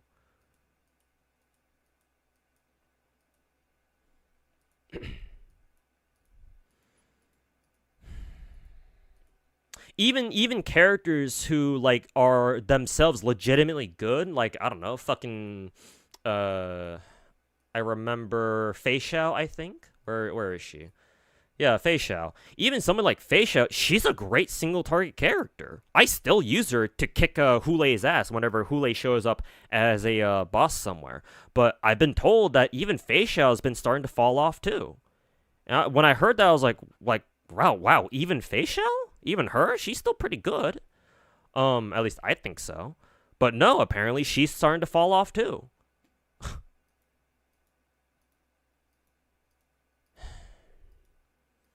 So like, I don't know. Maybe eventually there will come a day when I realize, oh wait a minute, I haven't used my Fei Xiao in God knows how long. I guess she too is another trophy servant. Sorry, character. FGO player and me talking again. Nobody uses Gepard. Yeah, I mean he's a permanent character, sure, but just because you're a permanent character doesn't mean you should be doomed to mediocrity for all of eternity. But tell MiHoYo that first. That and Kuro Game 2 while you're at it. Yanjing's a fucking meme and a half. I remember before Jinglu got buffed, people were complaining, oh my god, I think Fobmaster also kind of complained about this. I don't know how true this is though. But like, even his C6 Jingli or whatever couldn't keep up with like the more recent MOCs or whatever before she got her buff or stuff like that, right? You know, who the hell is Gaucho? Do you even have him? Do people even have Fugue? I call it Proto Tingyan. Inside joke. Don't mind the proto part. Hell, even Firefly, right? Firefly, the 2.0 waifu, the girl that everyone loves. Well, most people. I know some people who don't really like her. Blasphemy. But that aside, even Firefly is not apparently she's not really that useful anymore mainly because the break meta is like kind of done now. Like break teams have kind of run their course. Like obviously when they first came out, like while we were in the break team arc or the break damage arc, they were very strong. But now that enemies are not really being catered towards like break teams anymore, it's like, well, unfortunately, break teams are kind of suffering. I think, at least as far as I'm aware. Because yeah, their whole mechanic revolves around, or their whole gimmick revolves around one particular mechanic. And if they can't take advantage of that mechanic, well, they just kind of fucking, they're kind of stuck in the water, right, with nowhere to go. Or I guess I should say stuck in the mud or stuck in the quicksand, or insert your favorite viscous, hard to get out of liquid here, molasses maybe. So even Firefly, the waifu character, the dedicated waifu character of 2.0.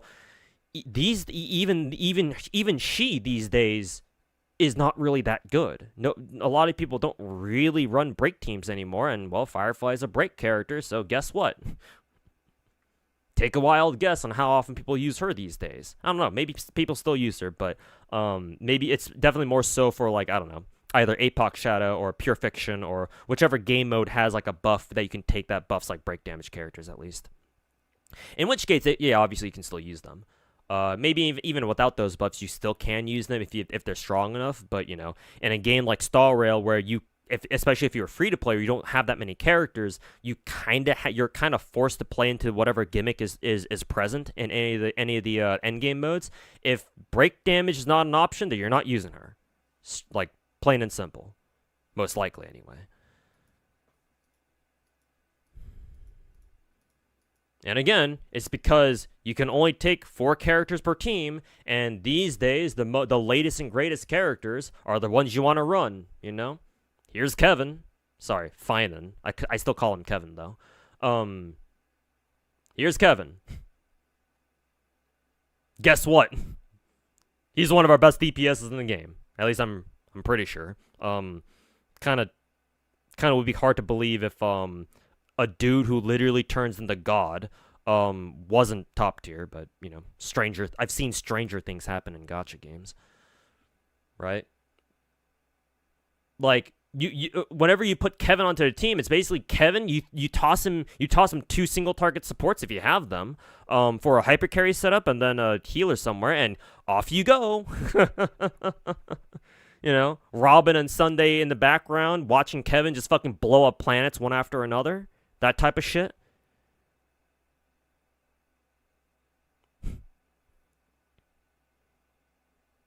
So, I don't know, man.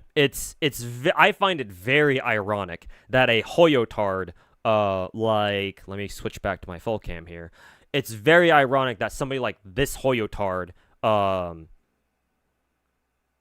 was able to pull out the conclusion out of the 1.5 brain cells that they still have that, FGO has more trophy characters than Star Rail does. Well, I mean, if you want to be very technical, then sure, I guess maybe. But hey, FGO has almost 400 characters. How many characters does Star Rail have? Not that many. Does this game even have 100 characters? Maybe it does. Actually, no, it probably doesn't, because it took Genshin 5 fucking years to get to like 100 characters or something. So, if I were to guess, I don't think Star Rail is anywhere near that. I don't know. I could be wrong, though. Maybe there are almost like 100 characters in the game. Actually, can't we check? Let me check right now. Let me switch back to my Star Rail scene. Shouldn't it say in our databank somewhere? I don't know. Databank. Characters. Yeah, no, we're not at 100. We're not at 100. We're getting there, kind of. It'll probably still take like another 2 or 3 years to get there, though. We're only at 71. So, yeah. So anyways, In conclusion, because this video is a very long react, because anytime I react to something, I usually react to it for a long ass time, because turns out a dude who calls himself the god of gacha has a lot to say about gacha games. In summary, in conclusion, however you want to put it, this dude doesn't play FGO. If he does, he's a fucking tourist. And if he doesn't, then, well, he's a fucking hoyotard, as per usual. But let me not be so harsh, right? Let me not be so harsh, because I've said before that, a lot of gacha players these days started with Genshin Impact, and so and they'd never played any other gacha game, which on its own, that's not really their fault, obviously. Like, obviously, if you're only interested in like certain games or whatever, then I'm not necessarily going to fault you for not going out of your way to try my gacha games or whatever, right? And I wouldn't want you to play a game like FGO anyway, with how unfriendly it is to newer gacha players. But if you're gonna be out here, right, and put out some dog shit claim about, oh, like you try to step onto turf that clearly you are not familiar with, saying some shit like, oh, FGO, there are so many trophy characters, like, oh my god, what did the fucking tweet say? Let me pull it up again. Only a handful of servants are actually useful. Well, for the reasons I already said before, that's simply not true. There are plenty of useful 4-star servants in FGO. Matter of fact, FGO is one of, I don't want to say a few, but this certainly applies more to FGO than any other newer, like new age gacha game out there, like any of the big four or whatever. A lot of, if not most of the servants in FGO, for again the reasons I stated above, are useful in some way. Not even just the 4 stars, because in FGO, if you're not familiar with, actually, allow me to pull up my FGO screen again. If you're not familiar with a game like FGO, there are 5 different rarities in this game, which is weird for a newer gacha player to think about or to wrap their heads around. Because most of you are used to your gacha games only giving you 2 rarities of characters, like maybe 3 if you've played other games, I guess. But in FGO, there are 5, technically 6, but the 6th tier, or the 6th rarity, it only exists for 1 servant, so I don't really count them. There are 5 main rarities. They go from 1 to 5 stars, so 1, 2, 3, 4, 5 stars. Obviously, there are way more 4 and 5-star servants than there are 1, 2, and 3, because again, FGO's a gacha, so they want you to pay for new characters. But even the 1, 2, and 3-star servants are useful. Obviously, not all of them, and again, there are some servants who are legitimately fucking trash, and there's no reason for you to use them at all unless something happens, unless they get like a massive buff or something, which has happened before. Or the developers start like designing endgame or like designing fights around like specific mechanics that certain servants tend to just happen to be like extremely catered for. But obviously those situations are kind of rare. But hey, again, as I said, in a game like FGO, as long as they're useful once, they did their job. I don't know. Allow me to give you an example. While we're here, can I sort by rarity? I don't know if I can. Don't want to take the time to do so anyway. Actually, I have a 1-star character right here. This dude right here, his name is Arash. Even if you don't play FGO, this dude's reputation kind of precedes him. But for those of you who don't know, this dude's name is Arash. He's a 1-star servant in FGO, an archer, from a 1-star character from the archer class. So you think, right, if you weren't familiar with FGO at all, you think, oh, he's a 1-star. What can he possibly do? Right? If there's 5 rarities in this game, and this dude is a fucking 1-star, right? He must be like the fucking bottom of the barrel, bro. Like, what the actual fuck does a 1-star have?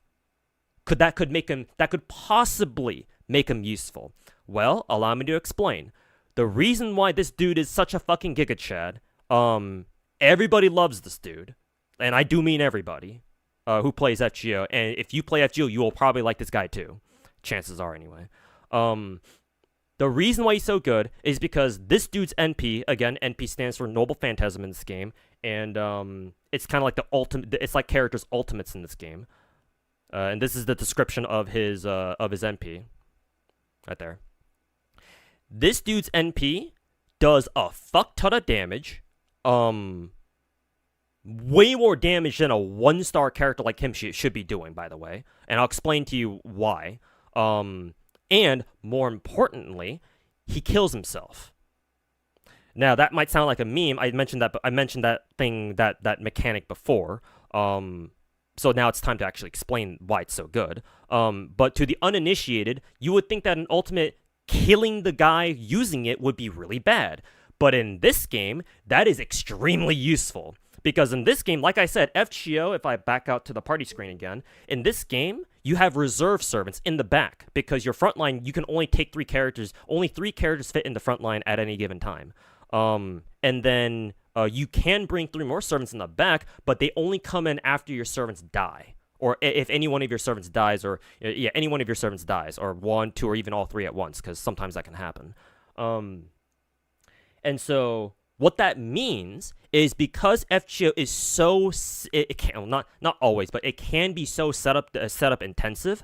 There are literal strategies built around using characters like Arash. Habitrot, the girl next to him, is also another one of those characters who kills themselves, or who has an ability to kill themselves after they use their MP or something. There are entire strategies built around bringing these characters so that you can have them clear a wave, and then their MP just conveniently kills them, which means that once they die, they automatically bring in the next character. And a new character means that they bring their new skills, their own skills, 3 fresh skills in the game that you can use. If you've never played FGO before but you have played Star Rail, you're like, what's so important about that? In this game, unlike in Star Rail, where as long as you have skill points, characters can keep using their skills. In this game, skills enter cooldown, anywhere from, I don't know. It depends on the skill, but the average cooldown timer is anywhere from like 5 to 7 turns.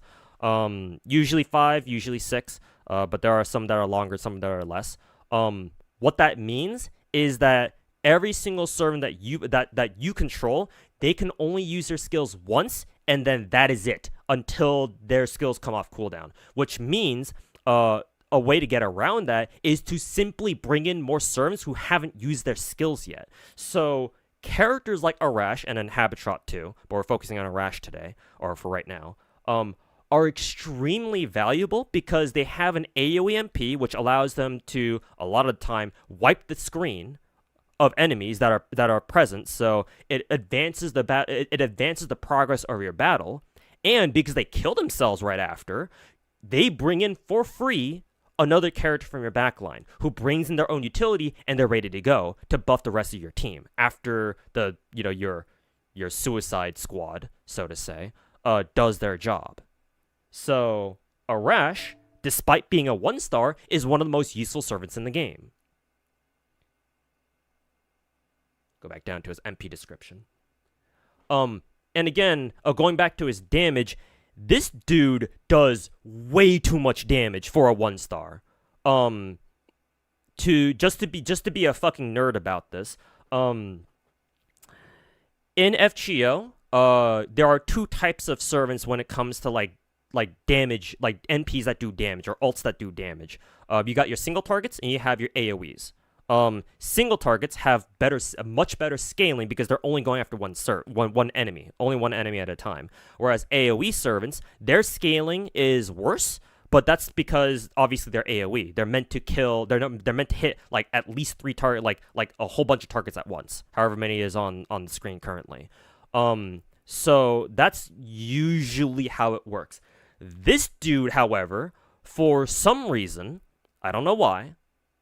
You can take a wild guess.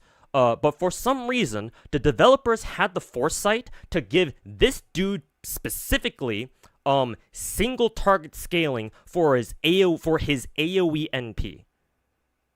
My guess is that that's a trade. They thought it would be a good trade-off for the fact that he kills himself, because if he's gonna only launch his MP once and he's done, you want to get as much damage as you can out of it, right? So that would be my logic. But because of that, he is a fantastic wave clear. He is way too much value for what his fucking rarity is. Honestly, this dude should be at least a fucking 3-star, if not a 4-star. And yet, for some reason, he is only a 1-star. Why is that? Well, I don't fucking know, but it's a good thing he is. Because if he were anything other than a 1-star, I guess if he's a 2-star, technically speaking, he would still fit in this team, because my party cost is actually 114. I just realized the tweet is blocking the party cost thingy there. But yeah, 2-star servants are 4 cost, or are they 5? Let me check real quick. Who's a 2-star servant that I can toss in here real quick? Excuse me. Who's a 2-star coming right up? Ben-K? Okay, yeah. So if you were a 2-star, then sure, he would still fit into this team. Where is Arash again? Oh, accidentally entered the fight. Oh, it's a daily reset, so it just restarted the client. Anyways, but yeah, if you were a 3-star, I would literally not be able to run that team because it would go over party cost. And yet, thank God, he's a 1-star. Anyways, waiting for my FGO client to reset here. No idea why it's taking so long. There we go. Oh, there's Tama Lancer. Good to see her. And there are a lot of servants in this game like that are just like Arash, where maybe they're not as valuable or they don't have the same kind of utility as he does, but they're still very useful. There's a servant named there's another 1-star servant in the game named Matahari. Oh yeah, I can filter by 1-stars now, or like this. Let's see, where is she? There's this servant right here. Ignore her fat titties. I'm sure they look great, but more importantly, what this girl does is that she, despite being a 1-star servant, she has insane defense debuffs. And if you are up against a male enemy, as in like a dude, someone with a dick, well, the game can be kind of weird like about that, but I won't go into specifics right now. But if you're up against an enemy that the game considers to be a dude, she has the added benefit of just charming them, which is basically like a stun, so they can't act. She even recently got a buff on the JP server, like literally the other week, where she can guarantee her charm now, which is fucking insane. Whenever it works, at least it is a very situational buff, to be fair. But when it applies, oh boy, man, having a guaranteed charm can be very useful. I'm not gonna lie,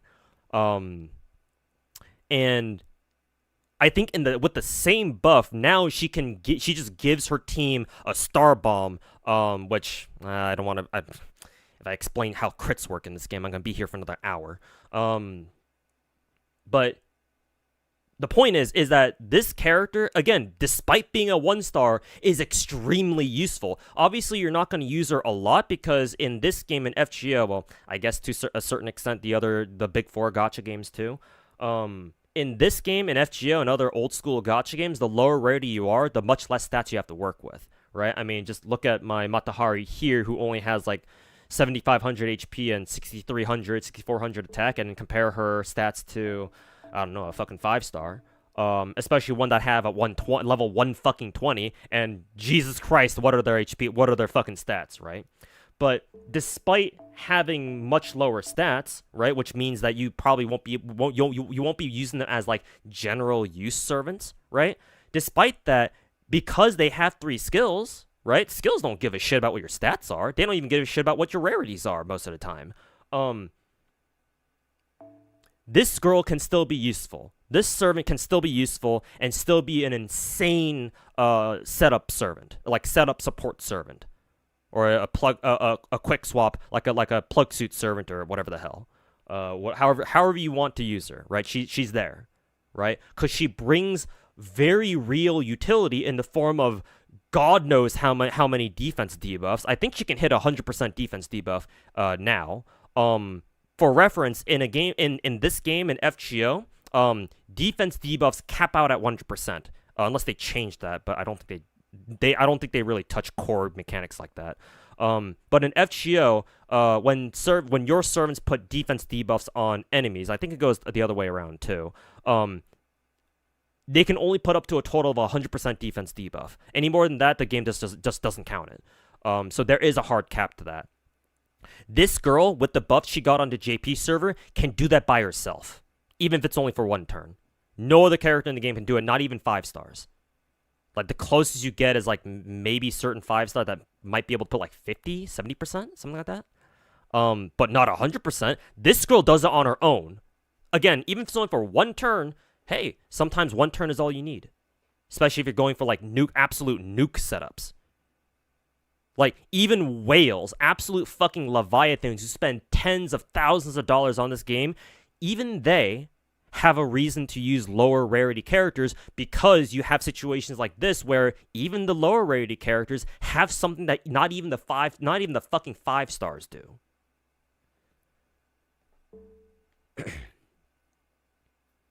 One last example, just as a meme. This girl's name is Paul Bunyan. Yes, that Paul Bunyan, the folklore, the American/Canadian folklore character. Yes, for some reason she's in this game, and yes, she's a girl in this game. Don't ask why. She's in terms of meta, she's not that important. I mean, she's a farming servant, if anything else. But again, like, FGO is like 95% farming, so you know you're gonna be doing a lot of it. If you think grinding in Genshin was bad, you have no idea. You know nothing, Jon Snow. Even this girl is useful, even though she's mainly a farming servant, because she is by far the fastest MP animation in the game, because you can't skip MP animations in this game. And some servants have very long MP animations, and because you can't skip them, I mean, as Hoyo players, you would know all about that, I would imagine, especially if you play Genshin. Because you can't skip NP animations, you are just kind of forced to sit there and watch the entire fucking thing. So the fact that this character exists, she has an AoE MP, and she has an MP that lasts like literally two or 3 seconds at most. She saves a lot of time. Not only that, but she actually has a party buster buff, which is actually fairly useful a lot of the time, because a lot of the really good farming servants in the game have AoE buster MPs. So she has a useful buff. Now if only she got a charge too, which she might have on JP, but I don't know. I haven't seen her get a buff to her skills yet. Maybe she has. I don't know. But on NA she doesn't have that yet. If she does have it on JP.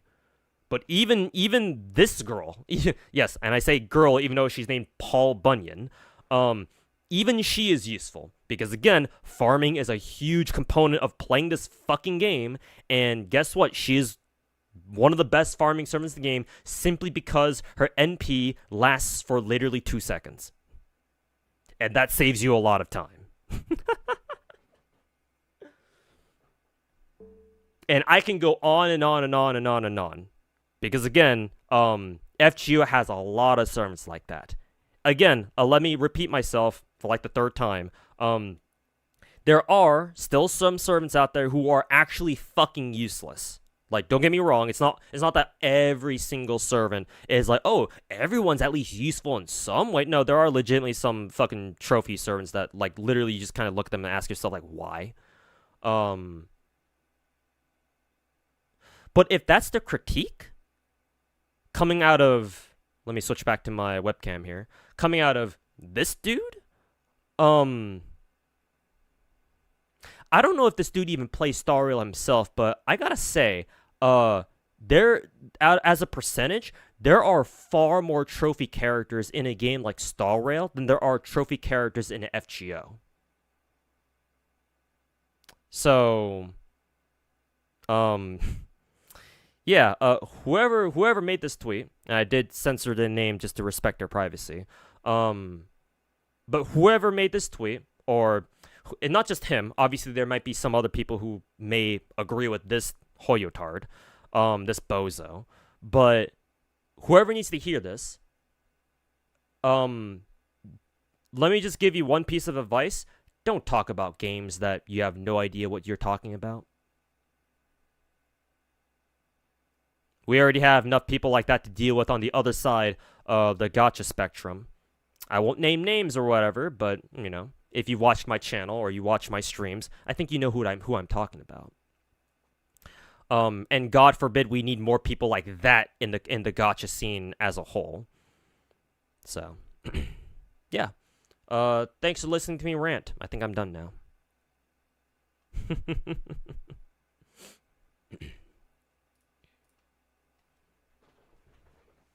Anyways, hope you guys enjoyed that react. I'm gonna see if I can have my editor take that and turn it into like another react video or something.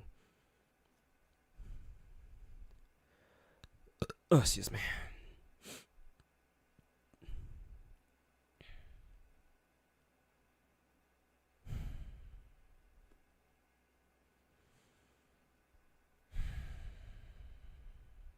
You remember me saying Star Rail was a better FGO? Do I still hold that opinion? Now that I think about it, sorry for I'll answer your question in a bit. But now that I think about it, I probably should have been. I probably should have put my stream under the Star Rail section. But oh well, whatever. I don't think that would have. I don't think that would have really made a difference. But anyways, back to Gray's question. Do I think Star Rail is better than FGO? It's better for newer players, that's for sure. But I would prefer if you gave me like a more specific question, like narrow down what you're asking. If you're just asking in general, then I guess sure. Just for the overall, I would assume that your question would be just asking like, oh, in terms of overall experience, is Star Rail better than FGO? Then obviously I would say yes. Mainly for the fact that FGO is an old school gacha game, and there's a lot of things about FGO that newer gacha players simply are just, I don't know how they would handle it, right? There's a lot of things that old school gacha games, hell, I even made a whole ass video about it last year, but there are a lot of things that old school gacha games do that, like, legit newer gacha game players simply have no concept of. And I don't know how they're going to be able to deal with that. I mean, there are some Giga Chads like Psyche and I guess Suno, assume that he started with Arc Knights and then went back to play FGO for some reason. Or in Psyche's case, he started with Genshin and went back to playing FGO like a fucking Giga Chad. But most people aren't like them, right? Most people don't even know what FGO is. I mean, it's pretty evident with this tweet right here. But if you want to narrow down your question to, for example, in terms of gameplay mechanics, or how good they are as, like, how good their gameplay is, then obviously I would say, well, FGO, duh. Star Rail is almost not even a fucking game. Like, when a game's meta comes down to, or it like part of a game's meta boils down to people like trying to see how to make teams, how to put together teams that literally play themselves, at that point, is that even a fucking game? I mean, I guess it kind of is, but, like, I don't know about you, but if I want to play video games, I kind of want to control shit. Like, I don't want to just, like, sit back and just watch shit happen. Like, I'm aware that there are entire genres that you fucking do that shit in, like, I don't know, auto battlers. And if you enjoy that kind of thing, then I guess that's great. Good on you.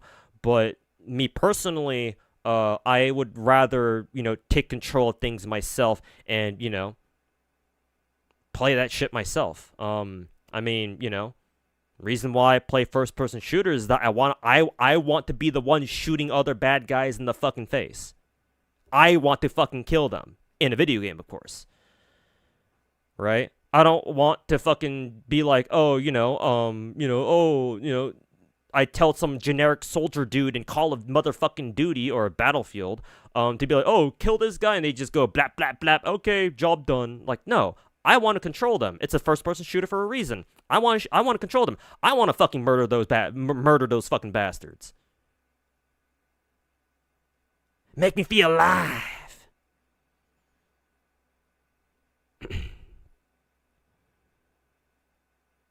So yeah, Star Rail can go suck a dick. in terms of like fucking gameplay.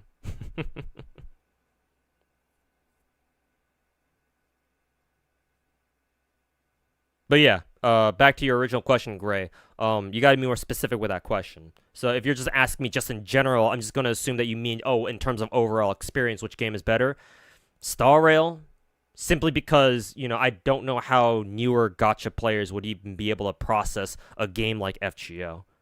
I mean, again, this dude, whoever it was that made this tweet, clearly didn't know what the fuck he was talking about. So, what chance does I know that it would be kind of unfair to just judge the ability of Star Rail players as an entire community just based off of one fucking tweet, but like no, seriously. Like, with how much easier newer gacha games are to play these days, like, I don't have a lot of faith in, like, a lot, maybe not most. That'd be a bit too generalizing. But I have very serious doubts about, like, taking the average Star Rail player and then, fucking handing them an FGO account and be like a brand new FGO account and be like, all right, figure it out. Like, how long is it going to take for them to fucking quit the game? A week? 3 days? 2 days? Not even an hour? So. Oh, you did mean gameplay-wise. Well, in gameplay-wise, then, no, FGO. Like, Star Rail isn't even in the same dimension as FGO when it comes to gameplay. Again, there's a reason why Star Rail has auto battle and FGO doesn't.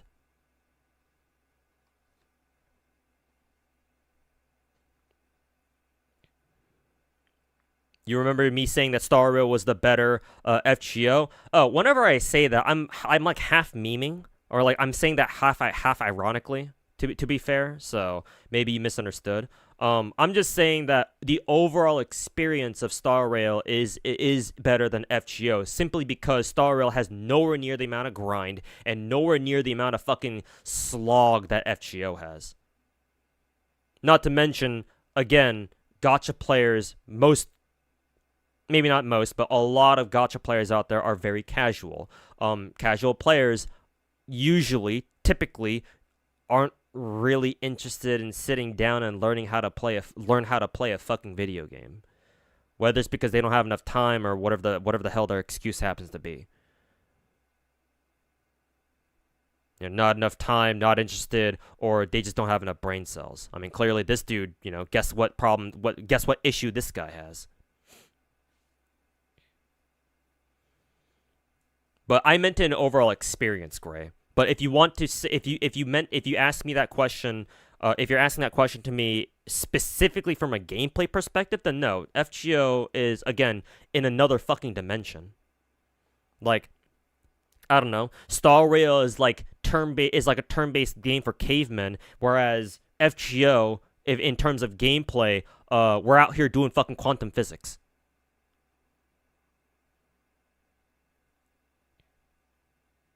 Like, it's almost not even comparable. Though the fact that they are both turn-based games is like the only thing that they have in common. Almost. There's like a couple other things too, but at that point we're just splitting hairs.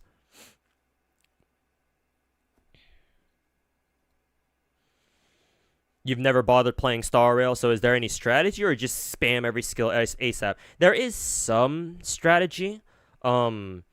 Skill point management is very important, because if you fuck up once, then it throws your entire skill point like rhythm off balance, and so that might cost you, like if you're trying to min-max, min-max your team's performance, that might cost you a cycle or two. But it's honestly it's probably not that big of a deal. The reason why I still like Star Rail gameplay isn't necessarily because of the gameplay mechanics themselves. Whenever I play Star Rail manually, not auto, because yes, I do play Star Rail manually for endgame stuff. The reason why I like Star Rail so much, at least in terms of gameplay, again, is not because of the mechanics, but because, to me, I think it's very fun playing Star Rail on manual because if you play it super fast, right, it's almost like a rhythm game. it's kind of a weird analogy, but hear me out for a second. It's almost like a rhythm game where because the game is so simple, to me, the game feels like there's a rhythm, right? The rhythm is different with each team you use. And I think that's very cool, personally. Even if I have a lot of qualms about the rest of the game's gameplay stuff. The fact that it's so simple, and the fact that the characters themselves and like there are certain teams that you want to use, each team, like each different team out there, kind of has their own rhythm. And what I mean by rhythm is that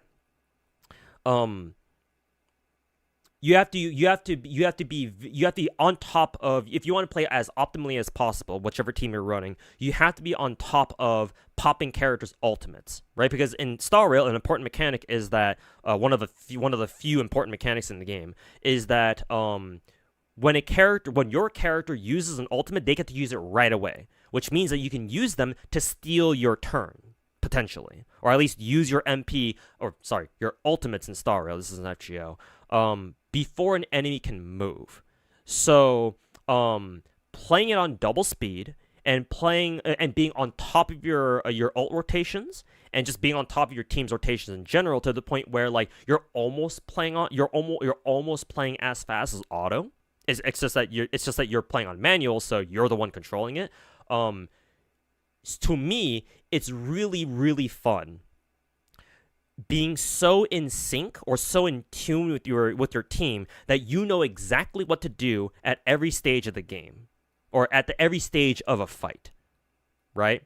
Like you don't miss a beat. It's just as soon as enemies, you see what enemies do. When it's your character's turn, you know exactly what to do. Oh, I got to use a basic here. Got to use a skill here. I can pop. Oh, this character's ultimate is about to go. If they get hit by an enemy attack, they're gonna get their ultimate, and as soon as they do, pop it.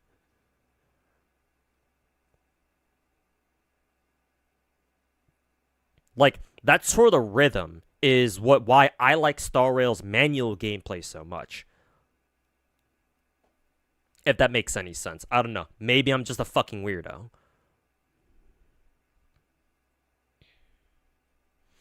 You saw the main tweet, the comments? Yeah, I'm sure the FGO players crawled out of the woodworks and fucking blasted this dude into oblivion.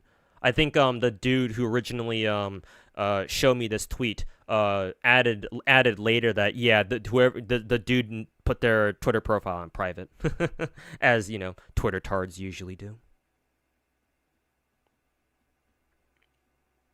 Yeah, there is actual skill in Star Rail, to be fair. It's just that the game has auto, so you don't really need it. But the game does have legitimate skill. It's just that whatever skill this game has... Well, actually, I don't even want to compare like the skill in Star Rail to FGO. FGO requires... So here's the thing. FGO requires way more skill, but admittedly, it is a pretty different skill set. Because with Star Rail skill, it's almost like mechanical skill, right? Let me take a step back, because I've explained this before. Turn-based games like Star Rail and FGO and other ones too, normally the skill in turn-based games comes from knowledge. Because most of the time in turn-based games, you don't need to have mechanical skill, right? For turn-based games, usually whenever you tell characters to attack, they just do it, right? Unless you're playing XCOM and you have a 99% chance to hit something and you fucking miss point blank. Everybody knows that meme at this point. But besides that, the skill in turn-based games is usually knowledge-based, right? How much do you know about the mechanics of your turn-based game? Because the more you know about the game, the more options you have, because you're aware of what can happen. Right, you can look at a situation and be like, okay, I need to do this. I can do this, and this. What is my best course of action here? Right? What should I do to bring about the outcome that I want? Right? And the better the the better the game, the less it becomes about what is the optimal choice to make, and more of how do I want to tackle this situation? And obviously, with a game like FGO, it's more on the how do I want to tackle the situation side more than it is on the it's the you always have to look for the super optimal way to do things route. But obviously in FGO you can have your moments too, where it's like, oh yeah, this is very obviously the best course of action to take here. Let's do it. Whereas in Star Rail, it's all about, okay, what is the optimal thing to do? Because again, characters can't really do much outside of that. Well, maybe Kevin's an exception when he goes God mode, but even still. Where was I going with this? Yeah. So FGO is hella knowledge based. There's no there's the rhythm that I described playing Star Rail on manual that doesn't exist in FGO, because if you try playing the game like that, you're not playing the game right. Or if you try anyway, you're gonna have a bad time, because FGO is too deep just to be like, oh, I know exactly what to do at every single fucking situation. No, it's not like that. And if you claim that you can play the game like that, you're a fucking liar. So what I want to say is FGO requires more skill, but on the other side of the coin, it is admittedly a different skill set entirely. If that makes sense. Like, again, Star Rail does still take skill, assuming that you're not fucking autoing everything. But it doesn't take as much to get good at, the skillful part of Star Rail, whereas it takes much longer to get good at a game like FGO, even if the skill set required in FGO is technically different. So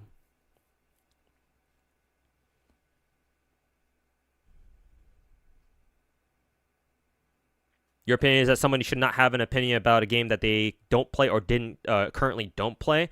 Well, I believe in freedom of speech.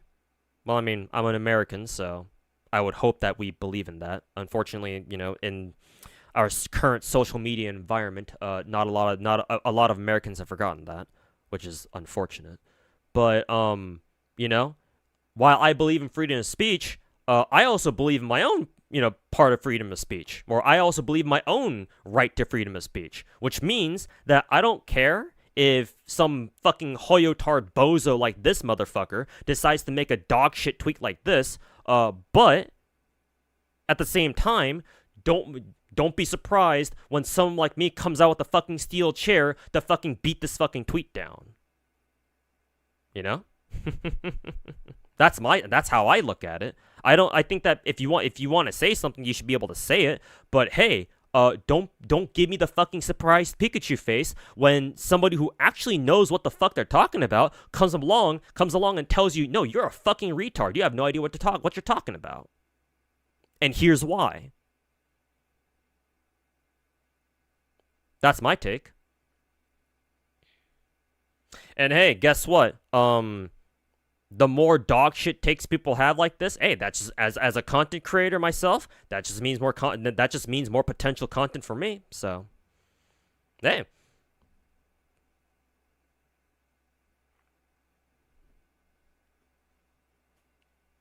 So I don't worry about it.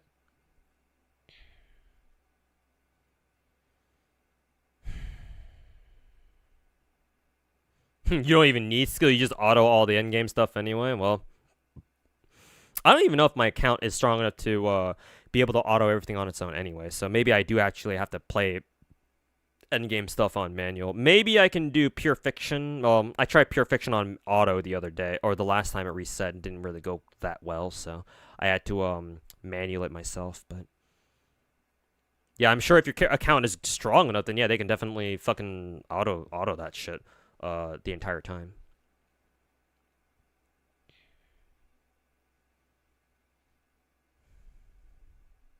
It's funny because FGO, Fire Emblem Heroes, and Granblue Fantasy all have that in common, considering and they're all Japanese mobile games. Yeah, and guess what? They're all old school gachas too, right? I don't know how old Fire Emblem Heroes is, but Granblue Fantasy is like slightly older than even FGO JP. Yeah, that's how they are. majority of Heislin's fan art just forgets that she has the water tummy. To be fair, it's really complicated to draw. So you got give artists some cut the artists some slack. Them drawing the fucking water tummy, especially if they want to make it very detailed. Oh boy, that's gonna take so long to fucking draw. I guess they can make. I guess a compromise could be like, oh, they can just like draw a really simple version of her water tummy or whatever the fuck that's supposed to be. But, but yeah, it's unfortunate. It is what it is, though.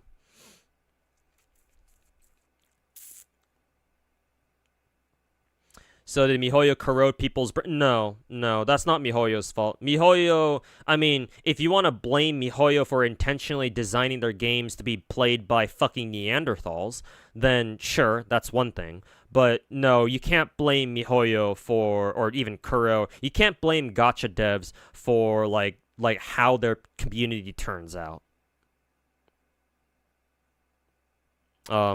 One, because I would argue that, a lot of people, especially on the internet, are fucking retarded to begin with, or they act retarded anyway to begin with. So even if you were to, even in FGO, there are plenty of people who have no idea what the fuck they're talking about. Again, the game hardly explains the mechanics, and so a lot of people who play FGO don't even know how the fucking game works. Like, there are plenty of FGO players out there who, like, talk about shit that they have no idea what's going on about, even when they fucking play FGO on a regular basis. Like, at least I can give this this Hoyotard bozo a pass in the sense that he probably doesn't play FGO, in which case, someone like him having a dog shit take about a game they don't even play is, well, it's stupid, but at least it's understandable. I can't give that same excuse to people who actually fucking play FGO, and yet they don't know anything about it in the first place. Now, to be fair, what I can do, what the excuse that I can give them is that FGO has a dog shit tutorial. It might as well not even exist, because like the game doesn't even explain 95 to 99% of its own fucking mechanics. So like, if you've only been playing FGO for like maybe a year, maybe even 2 years, then sure. Especially if you've only ever taken it casually and you've never really been like super serious about it, then sure, whatever, right? But if you have been playing either for a long time, or you do take content seriously, or you think you do, or vice, or like, or even both, it depends on the player, obviously.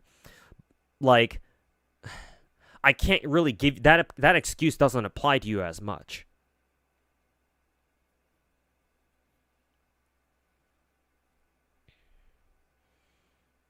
You played FGO since launch. Hit count is still a mystery to me. What about hit count?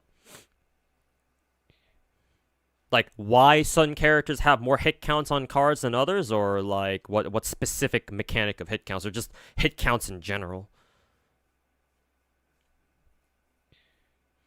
But yeah, Charizap. Just to finish answering your question, no, it wouldn't be fair to blame the developers, not just Hoyo, but developers of any gacha game, for like how their community turns out. Again, because people are fucking retarded to begin with. It just so happens that, Genshin Impact, or, the Hoyo games happen to be some of the most popular gacha games in the world, and, the more popular something gets, obviously, the more retarded people you'll have playing the game and being a part of the community, so you'll eventually, at some point or another, run across, at least a couple of bad apples, yapping about shit they shouldn't be, and yet there they are. But to blame MiHoYo for that? No. I think that would be a bit unfair. Well, not a bit, it would be unfair. You can criticize them for other things, though.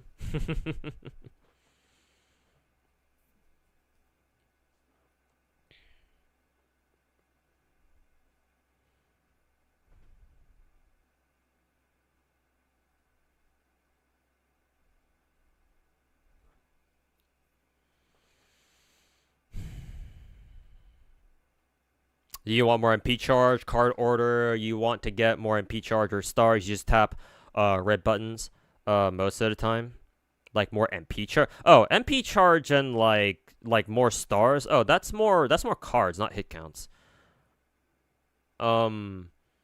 these days, FGO devs actually make sure to make it so that people servants' quick cards don't generate as much MP as arts cards, unless like you have a situation where like your quick card has a crit but your arts card doesn't. Like the only weird servants in that sense are like some of the year one servants like fucking Skaha Lancer, like vanilla Skaha Lancer, or who is it? Summer Kyo, Lancer Kyo. Where like those servants were fucking weird because for some reason the devs only gave them 2-hit fucking quick cards and 6-hit buster cards, which means that their buster cards with an arts lead off or a mighty chain are technically better MP generators than their fucking quick cards, which is fucking retarded. So thankfully they realized their mistake and they're not doing that anymore. But outside of like those really niche situations, those really niche situations, you don't really have to worry about that. Those are less. Those have less to do with hit counts and more so which anchor card do you want to use? So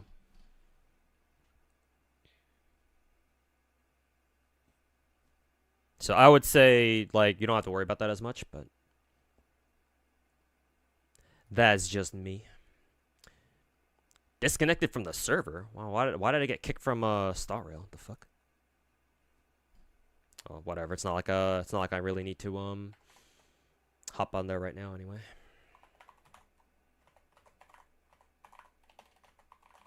I probably should have been in the Star Rail category all this time. I feel kind of awkward being in just chatting.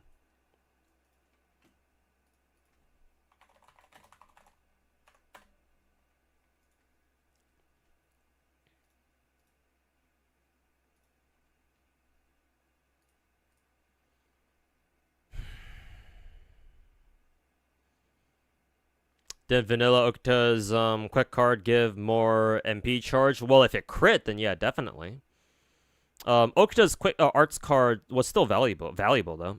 Again, especially if she crit with it. For Okta, even if her quick card technically did generate more MP charge, like it wasn't as egregious. At least I don't think so.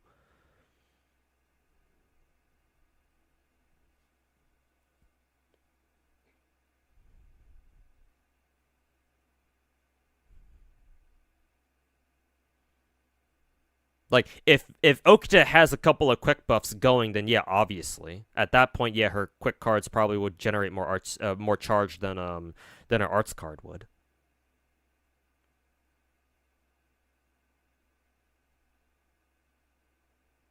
FGO's got that feeling where there isn't anything impossible. There's always a way with any servant. Yeah, the problem in FGO is that the bigger problem you'll come across in FGO is whether you even have the right servant to begin with. Which, well, technically, I guess that would be a problem in a lot of other gacha games too. To be fair, but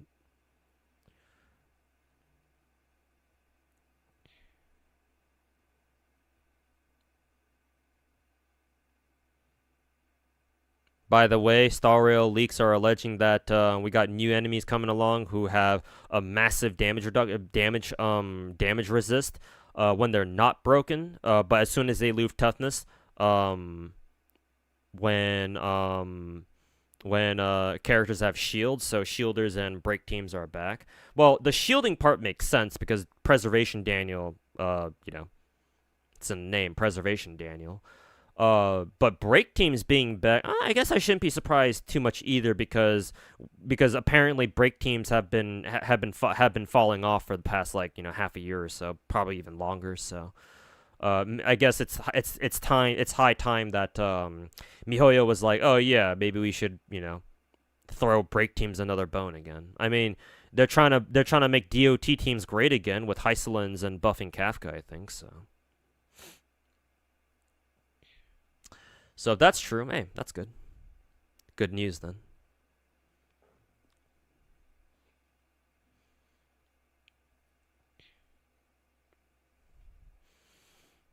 They're buffing Firefly teams too, specifically, allegedly. Well, yeah, that makes sense because Firefly's the 2.0, the Panakani waifu, so all the Chinese players wanted to be strong again.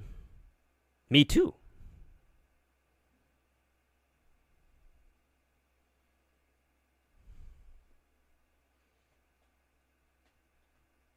Actually thinking of redoing Kafka set to wind. I'm pretty sure I've re-geared my Kafka myself. Let me pull up my Star Rail account.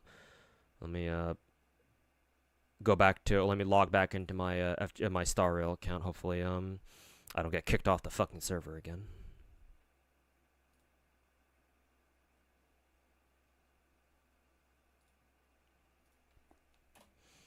Let me see if I changed Kafka set to wind set. I think I did. Yeah, I did. Yeah, I already did. Yeah, look at that. Speed, attack percent, EHR. Speed, EHR. Attack percent, bit of speed. Speed. Unfortunately, no useful stats down there. Oh yeah, I'm working on trying to get some decent ornaments, but goddamn, trying to find ornaments is a fucking bitch and a half. Not to mention, my Kafka still needs like 12 more speed because I think the spreadsheet recommends her to be at like what 150 speed or some shit like that. Not only that, but her best light cone is fucking tutorial mission after the buff, which is really fucking weird. If she still had patience, then the speed wouldn't be an issue anymore. But apparently she wants tutorial missions, so now I gotta look for fucking 12 more speeds somewhere. Jesus. Oh, is that a bot? Sorry. Let me ban him. My bad.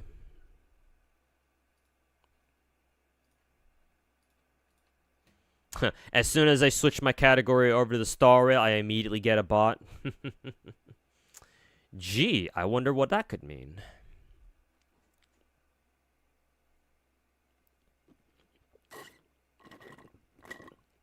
Who takes Kafka's light cone?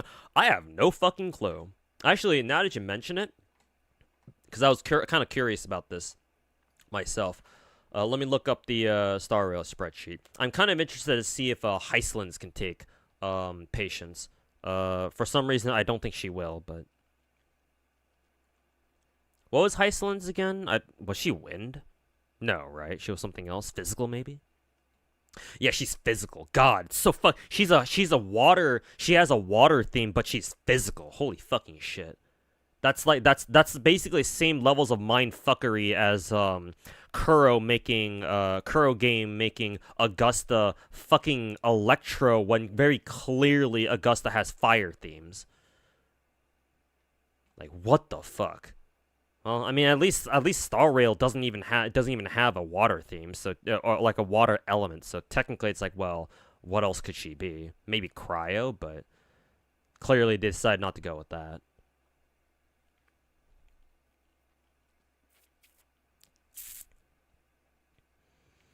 You've been hearing recently that Kafka needs a lot of speed, especially for a new character. What is that all about? So, if I'm not mistaken, and correct me if I'm wrong, anybody in chat who knows about Kafka's buff more intimately, what I've gathered is that with Kafka's rework, the optimal way to play her is now to stack as much speed on her as possible, so that she gets her ultimate as many times as possible.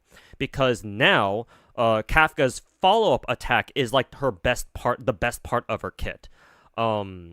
The more she can spam her follow-up attack, the attack that Kafka does where she pulls out her fucking, Mach 11 machine pistol, Mach 10 or Mach 11 or whichever one she uses, and she shoots a bitch, right? She lights them up. Her follow-up attack is the one you want to use out of her. No longer is it either her ultimate or her skill that you want to use for like pure damage like she was before the buff. Now it's her follow-up attack. And the reason for that is because her follow-up attack now is the part about her kit that now triggers, or maybe it's the one that's most efficient at doing that. Maybe she can still do that with other with her ult or skill or whatever. But her follow-up attack is now the most valuable part of a kit because it too can trigger all the DOTs that an enemy has, whoever she uses her follow-up attack on. And the way that she replenishes her follow-up attacks now is through ults, which means, logically speaking, the more she can spam her ult, the more follow-up attacks she has, and the more DOTs she can trigger over and over and over. So that's why she wants a lot of speed, I think. Again, correct me if I'm wrong. Anybody in chat who knows that situation better than I do. But I think that's how that works. or I think that's how she works now. Yeah, which is why Kafka wants this fucking set now, the 4-piece win set, specifically because um it's an action push, 25% action push after Kafka uses her ult, or whoever uses this set. The win damage obviously is irrelevant. You're using the Kafka is using is for the 4-piece set and nothing else. Um, and actually, I think her best set ornament set is actually Lushaka, which is really fucking weird. Which means that Kafka is actually not really a DOT like DPS anymore herself. She's more of a support, honestly, which is very weird to think about, but that's how she's built now. So.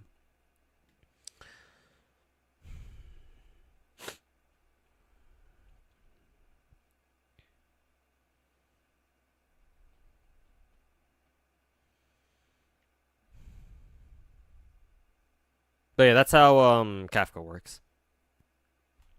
Post buff.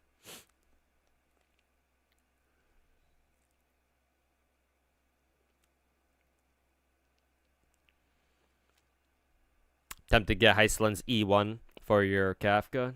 Man, I wish I could roll for. Actually, no. I think I did say I wanted to roll for Heisland's anyway. How much time do we have on our fucking banner? Oh god, only 2 weeks. Do I even have enough fucking rolls to even fucking dream of reaching soft pity? Sure, whatever. I'm full of bad ideas. Plus, I'm fucking salty over losing my fucking coin flip back last weekend or over the weekend. What is it? When I was running for a Nefa, so. What's the fucking worst that can happen? There we go. That's the worst that could happen. Absolutely fucking nothing. Don't even have enough fucking special passes for this shit. Actually, no. Actually, I do. How many jades is that? 800? I just need 5, right? So much for me saying that, oh, I'm not gonna roll for Icelands, and here I am fucking wasting my gems anyway. Fuck you. Fucking Hoyo's a dog shit company. Guess what? Got nothing, so they can go fuck themselves. After losing that coin flip to Nefa and her banner ending tomorrow, well, I ain't got nothing to lose. Hoyo can go fucking burn in hell for all I care.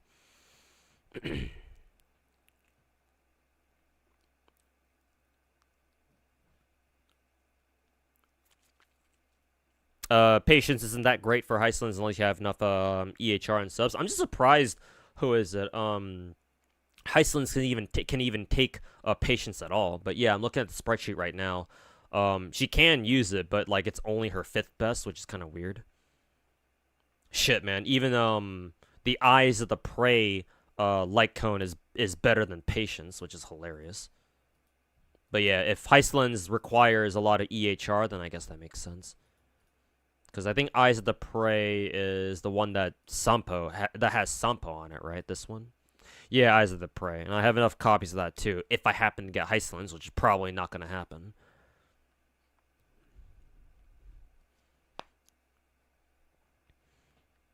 Building pity? Fuck a pity. I just want the fucking character.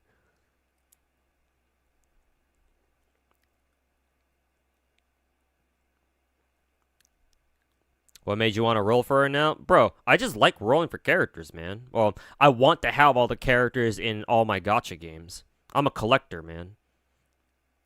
I enjoy rolling for new characters, especially in the big 4 gachas.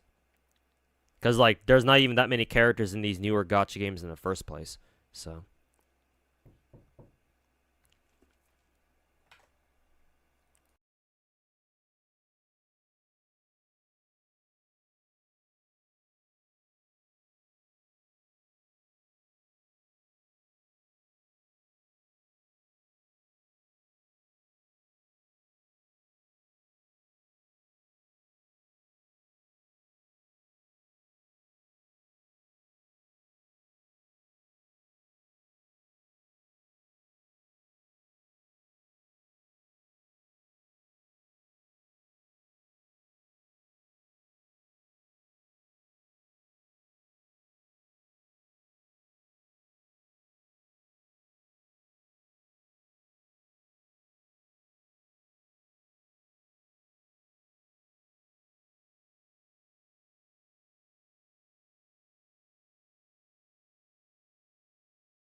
If you lose 50-50, it doesn't hurt to have it guaranteed. I think I already explained this before, Rio. I think that's a cope. I'm not saying that I don't. I'm not saying that to you. I'm not saying that to you in particular, Rio. So don't take that. Please don't take that personally. Like don't get defensive about that. I'm just saying that I don't care about at least it's a guarantee. Like no, I just want the fucking character.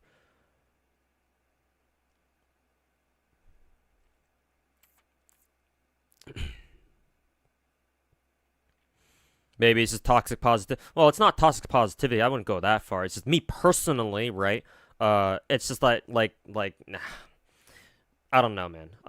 Whenever somebody, I'm not saying again, I'm not saying you're doing it. Just in general, whenever somebody tells me, "Oh, at least you're building pity," it's like, well, no, I don't care about building pity, man. Like, I just want the fucking character. It's like, I guess yes, you're not wrong.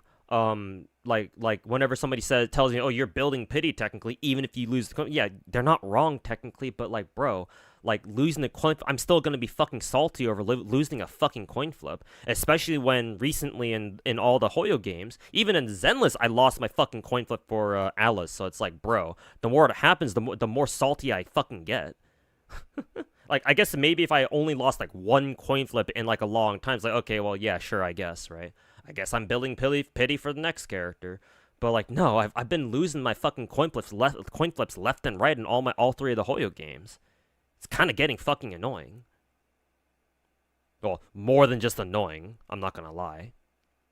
Like I'm pretty fucking salty about a lot of my all of my recent coin flip losses. So it's like I'm not really in the sorry, but I'm not really in the mood to like hear people again, not just you, but just in general. I'm not really in the mood to hear anybody tell me, "Oh, but at least you're building pity." It's like bro, fuck a pity right now. I lost the coin flip. That's what I care about, and I'm fucking salty because of it, man.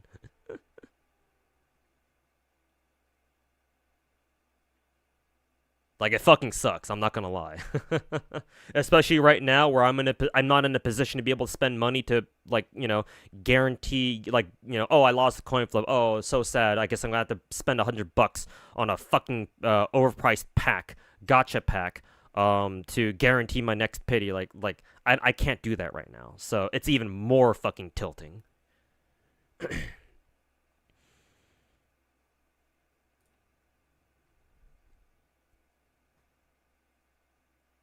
Maybe just your luck averaging out. Maybe, I don't know. Either way, though, the reality is that I've been losing coin flips a lot, and I don't know when that's gonna change. So, yeah, bad aftertaste.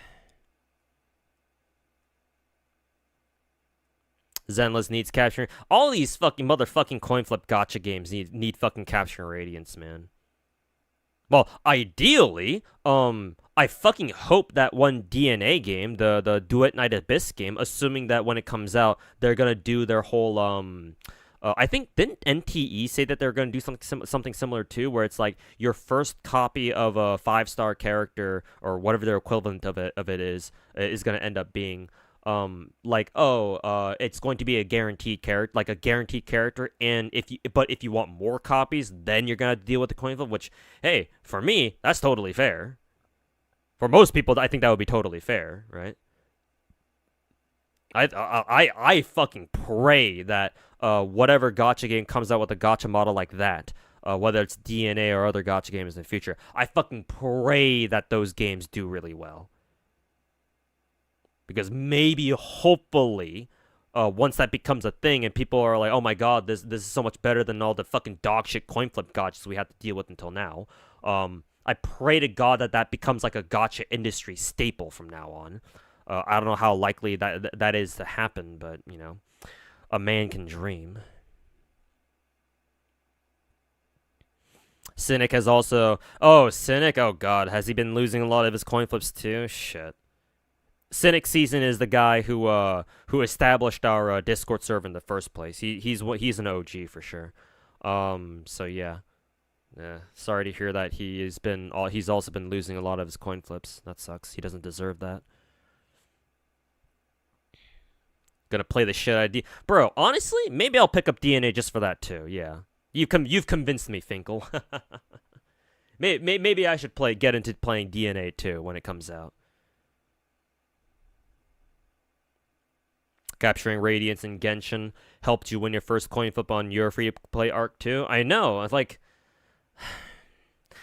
I don't like ideally gacha games should even have a fucking capturing radiance mechanic to begin with. Like again, ideally, the first copy of every single 5-star character in every gacha game, especially if they're going to follow the whole Hoyo model, should be guaranteed in my opinion. Now that we're starting to see gacha games do that shit, but for the time being, at least Genshin has capturing radiance. It's better than fucking nothing, I guess.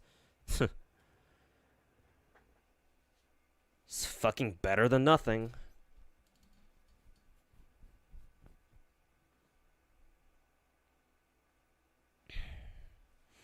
We need that shit in Star. Yeah, it's Star Rail, Zenless, Wuwa 2 for that matter. Fuck it, Wuwa. I keep calling Wuwa a fucking Genshin clone. Why don't they fucking copy the fucking capturing radiance mechanic too?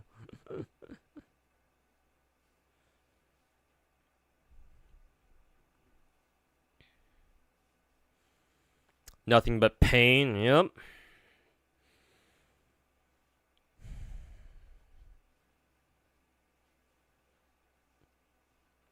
Fucking gacha RNG. Everybody fucking loves that shit.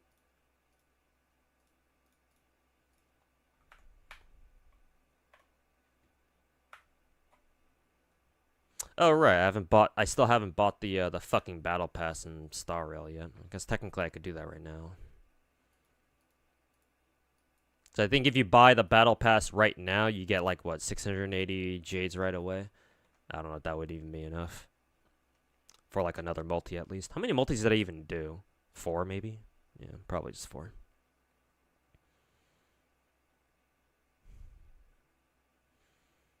That's why Snow Peak gacha is on top. I mean, it's much better than all these other big 4 gachas. That's for sure.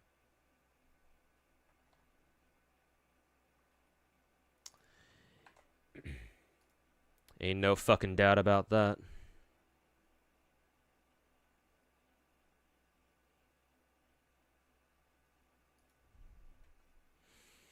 Also, you are horrendously wrong about what?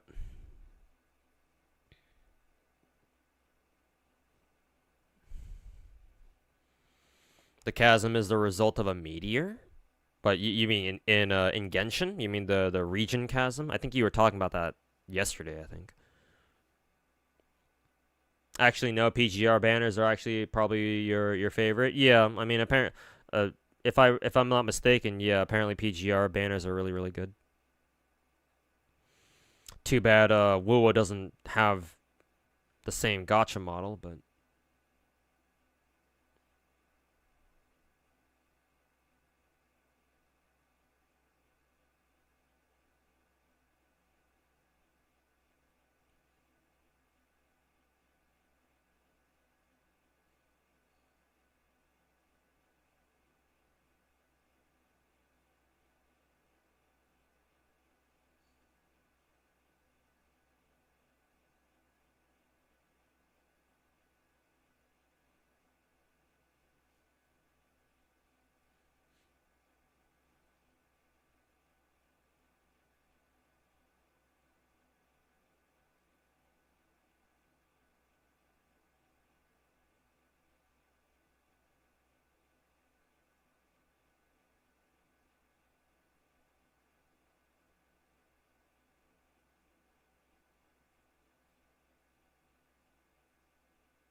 Better collab and better gacha. Man, Kuro really dropped the ball with Woowa. Clueless. Gee, why did they even bother making a game like Wuthering Waves? That's so much worse than PGR. Sorry, I was sounding like a rat there.